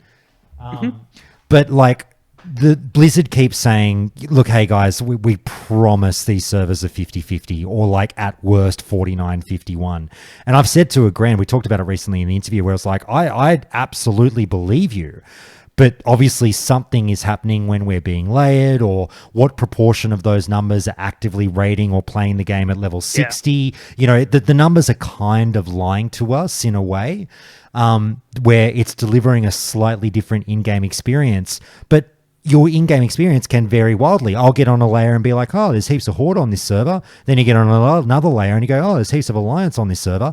So like, for the most part, for all intents and purposes, they are pretty much 50-50. And I understand why people bitch and go like, no, it's not. But like, I mean, the Oceanic server is the only one to me that's blatantly Alliance, sort of 40-60 based or whatever, if not worse. But I just feel that they've done a really good job, that this forced faction balance actually worked. And the funny thing that we were talking about is like, again, no one praises Blizzard for this. Fucking not one peep, not one word about, hey, fuck guys, great job on the faction balancing. SOD has actually been really good. Hey, look, we're almost a year into SOD and the servers haven't fallen apart. No servers are dying because we've got an 80-20 or a 70-30 faction. And you know, it's funny because Tito will laugh at me for saying this, but like, I thought faction transfers were a thing inside because I never tried to use one. I just presumed they were there because I'm a fucking idiot. And of course they weren't there and they're just on the shop, but you can't actually operate with it. Having no faction transfers, no server transfers, combined with forced faction balancing has been brilliant for PvP servers in SOD. So I personally think it would be a great thing to bring over to Classic Plus, and that's what I'm asking you guys. Do you agree or disagree? It's kept servers stable, hasn't it? Yeah. Having faction balance. There have been some issues where you say to someone, look, I'm playing Horde. Like, for example, we had this guy that we met in Cataclassic, and he wanted to come play with us on SOD. And we said, yep, we're playing Horde, roll a character. He went to roll it, and it said, I'm sorry, but Horde is full. So minor things like that, where people wanted to roll a particular faction, and they could not because of the faction balance, in air quotes. But out of interest, what happened to that friend of yours? He did end up rolling it because he tried again the next day. Yeah. And it was open. They were doing a good job. They actually were doing a good job with the faction balance, and it was working in terms of you can't sign up now, but if you come back later, you can. You might be able to. Yeah. Someone's either deleted a character or it's to do with accounts or something, probably. Yeah. Maybe more than characters. But yeah, I just think that for a lot of us, what we're experiencing is subjective, and you covered this on the last podcast episode where when in the interview with Tim and Josh, where they said, look, we trust the data and we keep going to them and saying, is this right, is this right, is this right, and the data doesn't lie. But subjectively, for those of us playing the game, quite often we find that it looks like, as Josh Greenfield would say, at certain times of the day, it looks like one faction is heavier than the other. And on Shadowstrike, for example, through all of the phases, we would just get annihilated by Alliance all the time. Every time we wanted to go to raid, everywhere we went, there was an abundance of Alliance, and it was just a feeling. I think if the data is to be trusted and objectively there is perfect faction balance, that's just a subjective thing, and it was our lived experience. Yeah, so that's an interesting one. I wouldn't be shocked to see that's the one thing they've tested, well, not the one thing, but that's one of the things that they've tested that they might have drawn a really positive experience from and transplant over to Classic Plus. I would not be upset in any way, shape, or form if that fucking found its way to Classic Plus. Here's a hairy one for you guys. This is actually a reasonably interesting one because I think this will start to break us up. You guys have mostly been voting in a block, and poor Spahana's been on an island on his own. What's your ideal leveling pace that you'd like to see in Classic Plus? Let's go with a few options here. Let's go like vanilla leveling rates, TBC leveling rates, and Wrath/SOD leveling rates. So you might say, 150 hours versus 100 versus 80 versus 60. You know what I mean? there's only a few of us here, so let's just yell out. Who's all in on it better be 150 hours or it's fucked? Well, I wouldn't go so far as to say that. Keep going, Gecko. I wouldn't go so far as to say that 150 hours is way over the top. But with the vanilla leveling experience, we're not in OG vanilla anymore. We're in 2004 or 2005, where it took you 150 to 200 hours to level if you were a noob, right? Even with that leveling rate, the vanilla leveling rate, we're a lot more used to it now. And unless they completely overhaul the leveling system, where there are different quests, different quest hubs, a different flow between the zones, different levels in the zones than what they are now, if they completely overhauled that, it would be a fresh experience for us, and we probably would take 120 to 150 hours. But there's nothing wrong with that. In a hypothetical Classic Plus where they add a bunch of new cool quest hubs, absolutely give us enough time to explore those quests and quest hubs without over-leveling anything. Yeah, I'm on board with 150 minimum. My expectation with Classic Plus would be majority of the newer content is coming through that leveling process. Maybe not majority, but at least half of the new content that's coming into Classic Plus, I would expect it to be happening during that leveling process. And yeah, having 150 hours plus, would give us ample amount of time to. I'm a bit of a, and I'm talking as myself, not as character right now, but I'm a bit of a pessimist in this regard in terms of, look, I'd love to be proven wrong on this one, but like, whilst I would want 1,000 new quests, I would expect something in the ballpark of like 200 to 300 of like, not in the grand scheme of thing that many new quests. If there were 1,000 new quests, I would agree with you and say just do the vanilla rates. If it's literally a brand new leveling experience and I'm doing new quests I've never seen before, absolutely knock me out. 1.0 rates, 1 times vanilla rates. You know what I mean? Let's go. If there's only a dabbling of new quests and 15 to 20% of the quests I do from 1 to 60 are brand new, I'm not as on board with that time. I'm more like, can we make it more like 90? So is your expectation not to have an overhauled level experience? No. Well, it depends. Are we talking expectations or what are you talking about what I want or what I think is coming? I mean, I think it's expectations. This is all, and it comes down to the same issue. What you think Classic Plus is, I want a whole new leveling experience with 1,000 new quests. Personally, if I had to bet money on it, mate, I don't think we're getting it. And that's a completely different subject. Yeah, not that many quests. But my thing is that I like the vanilla leveling experience, but I want more quests at the right points. I do think everybody kind of agrees that there's this kind of leveling gap when I think you hit around 40 to 50-ish, where quests just seem to kind of die off. And that's where actually a lot of people in the old days stopped playing the game, because right around 30, it kind of goes to crap with questing. And if they really focused on saying, hey, we're going to improve the questing experience all the way through, and you feel like you still have that momentum going, I don't think you have to change it too much, as long as, again, you're getting some new quests here and there, but they're actually fixing those parts of the questing experience where you think you need some more help to keep going. I would love to be proven wrong on this. I would love it, because I would love 1,000 new quests, but I just don't think a team the size of the Classic team, with all the things that you have to make with a new expansion or a new version of a Classic game or whatever, with all the work that has to be done with the team the size they've got, I don't think it's feasible to expect 1,000 new quests to be written, double-checked, coded, and then QA'd. You know what I mean? How many quests on top of all the other shit they have to do? How many quests are in vanilla right now? Oh god, I have no idea. It really depends for me. If they overhaul the quests and they turn them into something cool, like, Spahana was talking about the Leaf quest or the Benediction quest. Those are really exciting, like, legendary quest lines that you go on. They're really fun. But if you're going around like collecting items with a % drop rate off of mobs, and they just change the quest vendor or something like that, and it's just a different flavor of that. I have no that shit's just chores to me. I hate that style of questing. I'm seeing like 2,600 might be the number. I don't know if that's true or not, but like to be fair, a lot of people would say 500 quests that's a decent chunk right there. Yeah, but when you factor in, you know, spreading that out over 60 levels, it's not that impressive, unfortunately. Do you know what I mean? If you're doing depends on where you put quests in a level, that's going to fundamentally rewrite your leveling experience. Yeah. 10 new quests a level.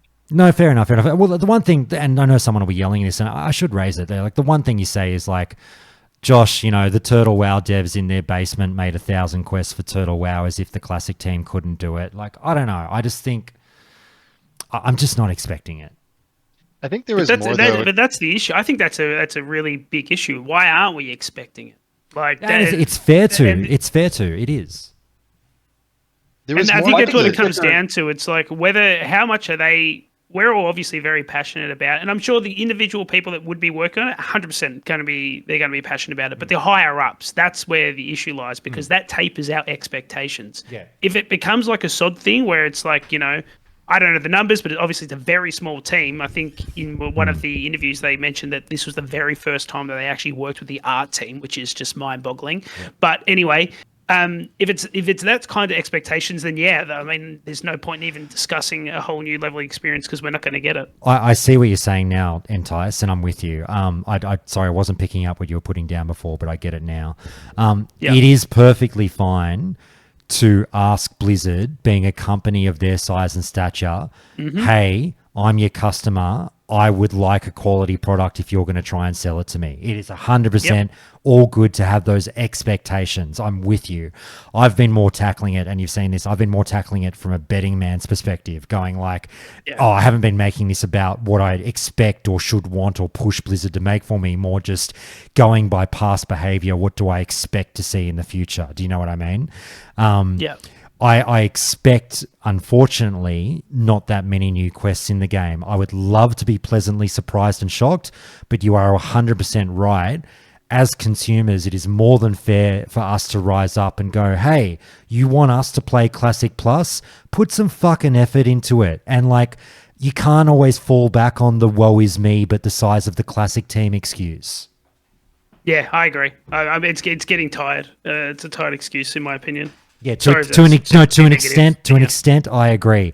I think it's a fair excuse at times and an overplayed excuse at others. Yeah. I mean, would a middle ground be something where they add like 5 to 10 new quests per zone and then create like one big epic zone-wide quest for that zone? It's not adding a whole lot or changing the avenue you have to go through to level up in vanilla. You're still hitting all the same zones, but there's an additional 5 to 10 flavorful quests that are scattered throughout the zone. And then reworking the rewards for the baseline quest so that it's a little bit more interesting to do that quest. Like in the Barrens, where you have to run up to the northwest corner and kill harpies like 3 different times, and then the quest at the end of it is a sword that is terrible that you've already out-leveled its usefulness. Like changing some of that often the stuff. case. Yeah, Tito, I can't even tell which fucking character I'm doing anymore. I'm like split. I'm like James McAvoy in Split. One of them's going to take over. But no, that was the real Josh saying that. I promise you. Sorry, you need to do the anger management voice, Josh. Yeah, I know, right? Someone was going to jump in there. Go for it. Well, I was going to say that there's more to the leveling experience than questing, and I think that that's really important to try to bring back if we can, right? If you think back to when we were doing this for the first time, what were the other things that we did? And they did an unbelievable job taking that player experience and splitting it up between all sorts of different activities, right? You did a quest for a little bit by yourself, solo, and then you grouped up with a quest. And then you did some crafting, and then you did some world PvP, and then you went into a battleground. And then, right, there's all these different things. You just went and danced in the inn for a while, and, you know, if they can try to re-emphasize some of those things by bringing in new incentives for doing those, or even just roleplay incentives, I think that can also serve some purpose besides just questing. Would you advocate for something like getting experience for herbing and mining and skinning? I love getting experience for crafting stuff. I love getting experience from herbing. It feels really good. Yeah, I agree. Didn't they forget to put that in Cataclysm Classic for the first They couple forgot of a lot weeks? of things. Yeah, they did. They did. It was really unfortunate. I hated that it just wasn't working. It's yeah. Hey guys, here's a question for you. We'll try and do 3 quick ones. We'll see how we go. This is like the flying question. This is you'll see this stuff in Ubiquitous's survey. This is like the flying question, and it might make some of you classic purists vomit, but it's just, we're throwing shit against the wall and seeing what sticks and seeing what people think. And again, there are only 9 of us here. It's not like we're the fucking classic player base, but you know what I mean. Just, tackle this as level-headedly as you can, if that's a word. Would you like to see more race and class combinations in Classic Plus? Who's a no on this one? I'm a yes. Okay, Solipsis, you're a no. Hit me with why. I mean, I think this goes back a little ways in the conversation. I think that there is something very special about the race and class combinations. The more you add, the less interesting each one becomes individually. If every single race can become a paladin, then paladin loses some of its affiliation in terms of my roleplay identity with each of the races that it can be. Okay. Spahana, do you agree? A human hunter is a fringe too far for you? This is not the hill I want to fight and die on, but I do think that there are interesting decisions to be made with the classes because there are restrictions. And to stretch it further, there's also flavor, like the druid being the class that only gets one race on each side. Right. To stretch it a bit further, it sounds like the rest of you guys wouldn't be terribly fussed if there were different race and class combinations in a Classic Plus, but to really get the blood boiling, and you know where this is going, if they introduced races from other expansions, is that the line that's a hard no for you guys? Probably. It makes sense. It makes sense. Some of them I'd be okay with. You could do blood elves as high elves, or like give horde blood elves and give alliance high elves, and you can kind of do that. But space goats, werewolves, I'm not really into that. There's a meaningful amount of support for Worgen in the vanilla world. Like, I don't think it's a good idea. I'm going to preface it with that, but it's possible if you really tried to do it tastefully that you can do it and it's not a disaster. Tito, what about it makes sub more races? sense. I'm all for it. Right. What are people's thoughts on sub races? What do they call them? Allied races? I hate those. Yeah, I mean, not a fan. I mean, it wouldn't really work. So, like, they're in retail, they've got Dark Iron Dwarves. That doesn't make sense in this current timeline with Classic. But they tie it in with the law within retail, which obviously they can't do too much with Classic. But if it makes more sense, I'm all for these types of changes. I think it's cool. Yeah, just Fred, I was going to raise the ogre thing as that's well. Fred's thing. I would love that. Yeah, races that you don't have, races that didn't come in TBC or Wrath or Cataclysm or whatever when we got goblins and so on. Races that we haven't played that make sense in a vanilla world that they never did. Yeah. And the reason that they didn't give us Murlocs and they didn't give us Naga and they didn't give us ogres, the reason that the devs gave us was because it's too hard to make the armor. Yeah. I would But absolutely what's stopping play now? an I mean, they must ogre have the warrior. technology. Ogre's a difficult one. It is, but like They're just not gonna invest decrease the in size. It's not already been done. It's what it's been done. That's already been built out. They're not gonna. I don't think they're gonna invest the time to create new player models and everything for anything that's not really already been done. Okay. I like to live in the fantasy world where I'm an ogre warrior or something. That would be fun. But anyway, that'd be super cool. It would be cool. Guys, last question. Actually, we've got 2 last questions. I'll push it. What's your preferred dungeon forming option? I'll give you a few options here. As it is with Classic, text-based, search text, do your thing. I'll give you a second option of, a UI thing that does not auto-form your party, but shows a UI element of a party forming and who's in it, what guild they're in, what level they are, and where they're going, and you have to message them and do the thing.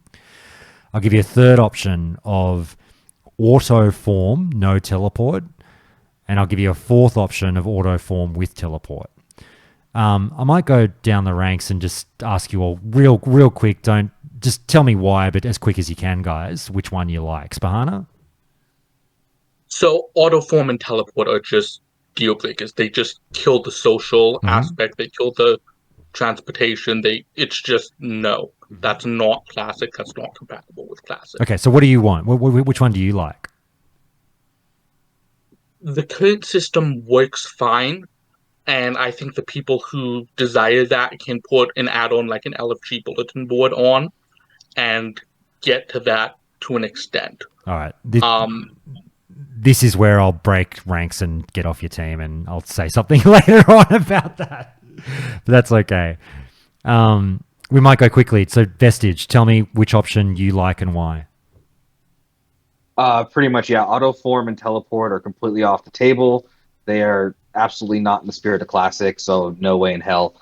Basically, yeah, like the bulletin add-on, I think is great. Still, basically, just is like a way to tell people, hey, here's what I'm looking for. Here's what I am. Talk to me, invite me if you want me to come with you. That's as far as I'd go. Okay, fair enough. Entice, how about you, mate? LFG tool akin to the one that we have in retail and Cata Classic now, where it just still promotes that interaction. Yep. Okay. Stan, how about you? Which one and why? Yeah, kind of a mix between the bulletin board add-on and the one that's in retail. Just because then you can just flag yourself as open to run a dungeon while you're still out and questing. You don't have to pay 100% attention or keep spamming chat for 20 minutes. Good stuff. Solipsist? Same, except I want a physical bulletin board in org that I have to go and post my LFG to. That's a good one. Oh, wow. You want to make sure you have to buy a hammer and nails to be able to do it? Fuck yeah. Richard, how about you? I like the LFG system in retail where you have to message someone, but everything's posted in an advertisement. Yep. Gecko? Yeah, built-in bulletin board. All right. Fred? Yeah, I don't know what this retail system is, but so long as you don't auto teleport to the dungeon, I think whatever is fine. Don't really have any strong feelings beyond that. Okay.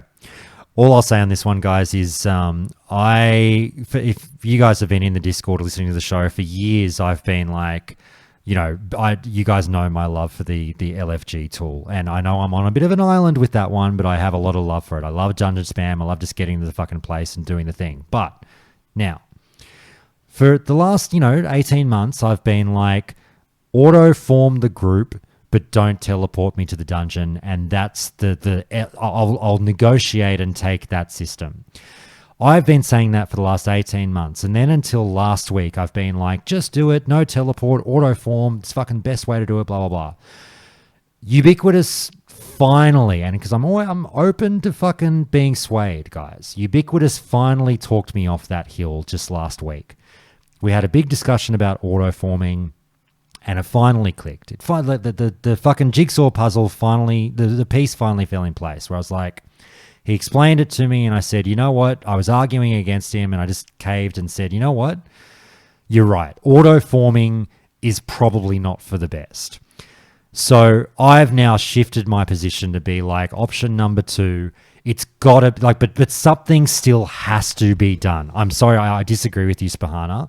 I'm like, keeping it purely to text-based chat where you make and that's the thing that gives me the shits about this, not to have a personal shot at you, Spahana, but like things that gives me the shits about this argument is it always comes with that fucking caveat with like, just keep it the way it is, but bulletin board. Yeah. It's always fucking mentioned, but bulletin board.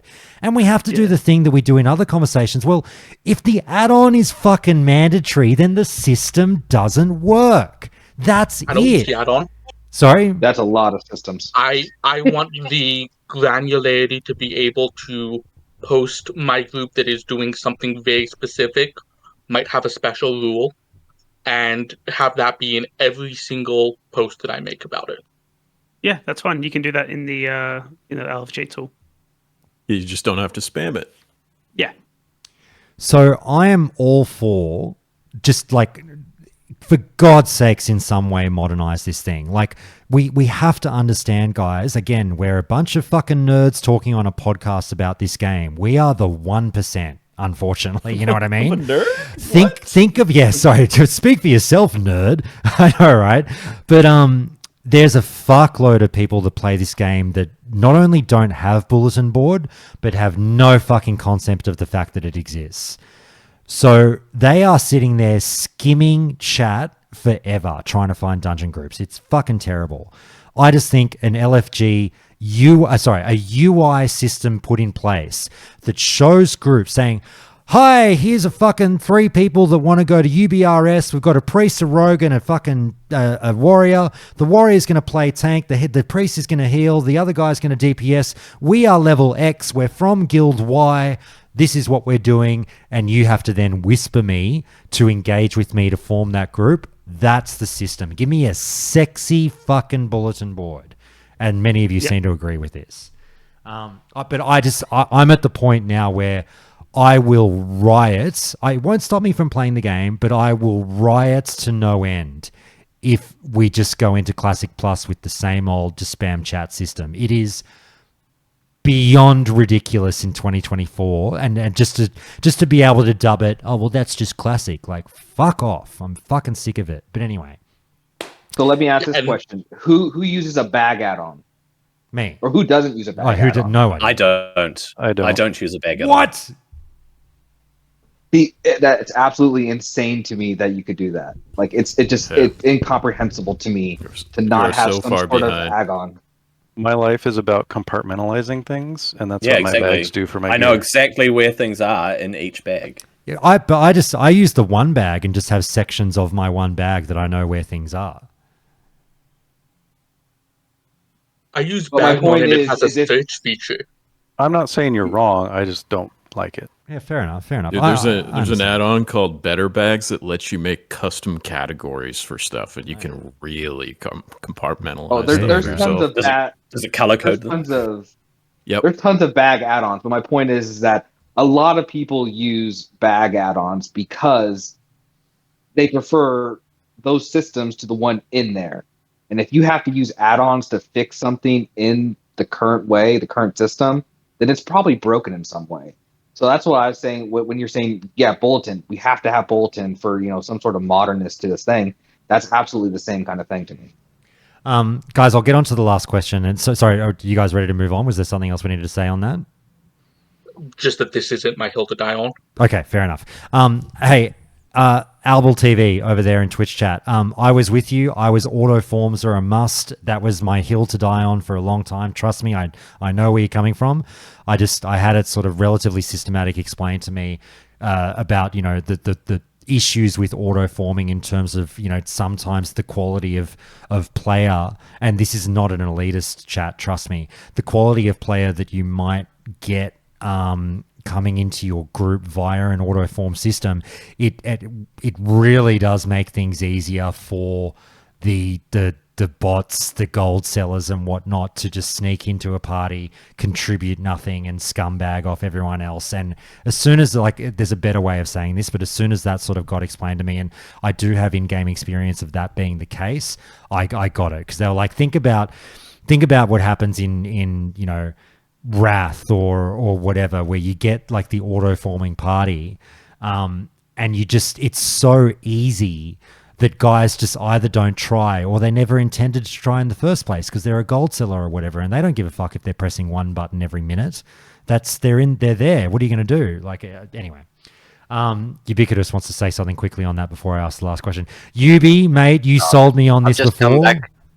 I've just come back to say hi, and then I'll say bye when we wrap up anyway. All right, I was just explaining that you sold me on how finally, after a couple of years of vouching for it, auto forming was bad. Yeah. I was listening on my phone. Everyone thought I was just having a really antisocial phone call for the last 20 minutes at the cafe, holding the phone to my ear. All right, guys, last question, because I've really got to run or my family's going to kill me. I've got to go to a family thing after this. I like Ubi. I kind of want you to take... I don't want to steal too much from you because I've stolen a few questions from your survey, mate. Do you want to ask the lads about the stat systems? I remember it roughly off the top of my head. So, with the stat system, this is more in regards to your hit, your dodge, your crit, all this kind of shit. Do you guys have much experience, and do you prefer, or which versions do you prefer, Because, like, for example, I actually really do enjoy them changing to the rating system in TBC and Wrath. The difference between those two is that TBC had like spell hit and melee hit, and then Wrath just fine-tuned it. It just made it hit rating. But obviously, I'm not going to go take the caster pants because it has hit rating because it's caster pants. So it was kind of just a fine-tuning. I personally do enjoy that a bit more than percentage-based items, because sometimes there's some in the game that are just too strong, and even when you go to this system, there's still really strong items that you keep. But you know, it's a bit like Nef's Tear. I don't know if it's great that you just wear Nef's Tear forever because it's got such good stats on it, or you know, DFT and shit. I was just interested to see if anyone else had like played those versions and gone, you know what, this is pretty comfortable, makes stat swapping around, like to take off a 2% piece, you need like 4 other bits to fucking compensate all this shit. So yeah. Without looking at any other piece of game knowledge, I know how much 2% hit is going to affect my damage. I have no clue how much 29 hit rating is. Is that from having no exposure to it? Because you do, like, once you change, I don't know it now. It becomes a static value once you get there. You do know, like, 25 hit is 1% and I need 7%, and you go, all right, I need fucking 250 or whatever it is. Like, your class will have, you must reach 276 hit rating and you are hit cap, baby. Like, it does work the same. There is actually a percentage behind the number as well. I mean, if you simplify it to like a base 10, it would make it a little bit easier. So like if a piece of gear has 0.5 hit rating or 5 hit rating on it, you know that's half of a % of hit. Yeah, so it still scales your character, but like they can allocate different. They can allocate more hit to different gear without completely breaking it, making it OP. I'd rather they presented it as 0.5% hit than 12 hit rating, where a hit rating is 25 to 1%. Like, just cut out the middle band, call it 0.5% hit. But I have no problem with them combining hit rating with spell and melee, because obviously that helps out a lot of hybrids. So I have no issue with that at all. And I definitely think rating systems are better than percentages, just because I'm worried about scaling, especially in SOD. Like, I don't know how we're going to keep going up when we already have so much of these percentage-based gear. Are we going to have stuff that starts having 3-4%? I mean, yeah. It feels like it's going to get unwieldy. And I guess well, there'll probably be an add-on that will just turn the rating to percentage, as long as you're happy to see, instead of 37 hit rating, it says this item has 0.37% hit rating. But like I said, it has both. Like, when you mouse over your hit rating, it tells you the percentage, and the game still did run off percentages. Yeah, but it did help the scaling and stuff like that, because like you say, like an item with 2%, it's like you need 2 other items or 3 items to give you 1% for you to be able to go, all right, I can fuck off that 2% item now. And rating, mind you, there's a little add-on here. There is an option on my survey that says, I'd like the rating system if we also get jewel crafting and potentially like gem slots or something, or not gem slots, but maybe you can just put a gem on your chest, your helm, and your pants, and that just gives you that little bit more flexibility. You can go, all right, I now can just gem a little bit more hit %, and now I can use this item instead of it just sitting in your bags going, nah, I gotta keep wearing Bloodvine because I can't take it off yet because I don't have enough. I mean, and then yeah, you go, sorry. Yeah, so the cool unbalanced items are part of the charm of vanilla. Like, I like the fact that Nef's Tear exists as a chase caster item. I like the fact that there is wildly, and I don't mean this unbalanced good, I mean unbalanced as in its stats are very skewed towards hit gear available in Bloodvine, or gear that is, pure crit glass cannon, or the Patchwork Ring, which is a Nax ring that has 34 agility and no other line of text. I like that these imbalanced items exist and are available to gear with if you so choose. With Classic Plus, are people looking for charm, or are they looking for effectiveness and fun? I mean, if people are looking for charm, don't change anything, right? Because vanilla has a whole lot of charm. Yeah, quirky charm, like a shit haircut. Hey, I got my hair cut 2 days ago. Is that a fucking shot at me? So like That's on a question in the the survey. correct me if I'm wrong, but like I remember being like playing classic and like something good would drop and you'd give it to like a warlock or something and they'd go, mad, I'll be able to put that on in a few more pieces time. And you go, huh, why? He's like, I can't take Bloodvine off yet. And you go, oh, well, that's fucking lame. Let us know when the loot you just got is actually helping the raid at all, because it's not yet. You have to, because the hit percent was just so strong in that set and it's so powerful that you can, it is best to have like those bits and then just have stronger other parts. But like, I just didn't like that interaction.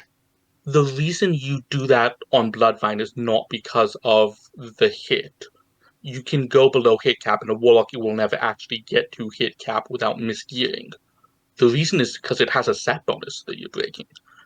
As soon as you take off one of your 3 pieces, if you were 300 tailing, you lose 2% crit from a stat bonus. That's just saying I don't want to equip, this priest robe because it breaks my 3-piece T2 bonus. Like, that's just stat bonuses. That's not hit cap or anything like that. All right. Guys, I do have to run, or my family will fucking kill me. So I'm going to end the stream there. You guys are more than welcome to sit here and keep talking amongst yourselves if you want, but I've got to run. Actually, before I say goodbye to stream, guys, thank you so much. I'll thank everyone here. You've been brilliant. Sorry that I haven't really been able to divvy up the workload as much as I normally do, but you guys were brilliant.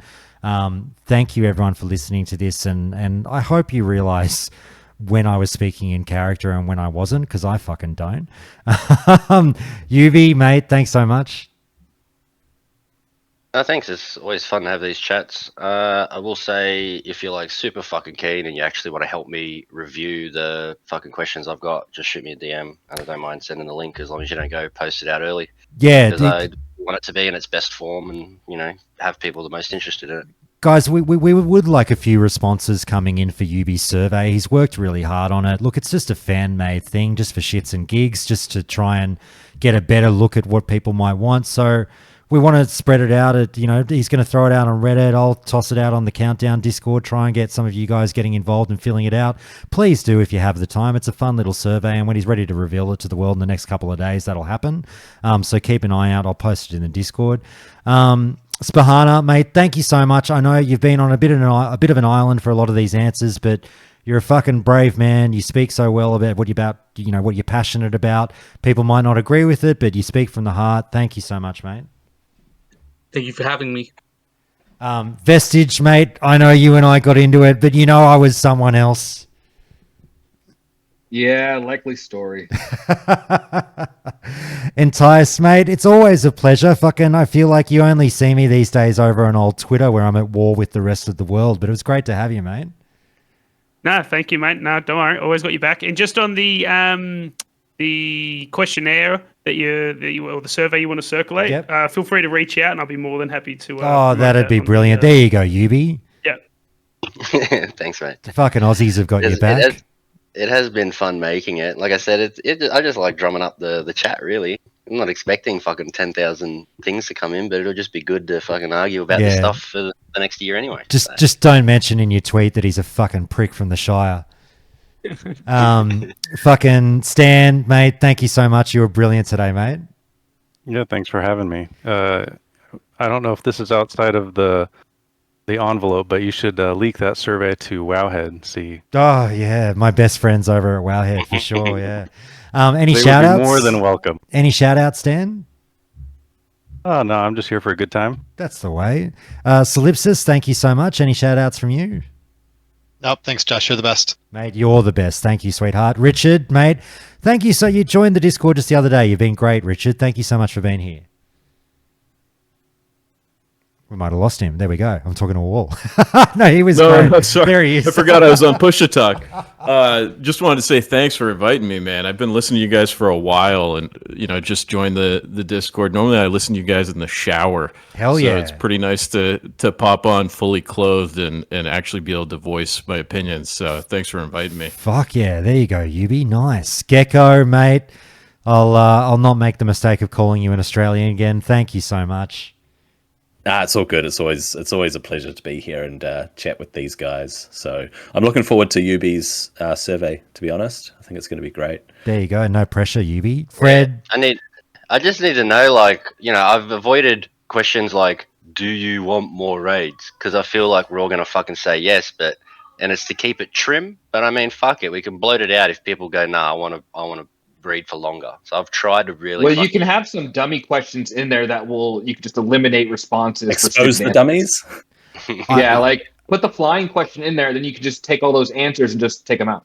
Yeah, I guarantee you though, it's good toilet material. Do this survey while you're taking a shit, and you'll have a good time. It'll be a better time than usual.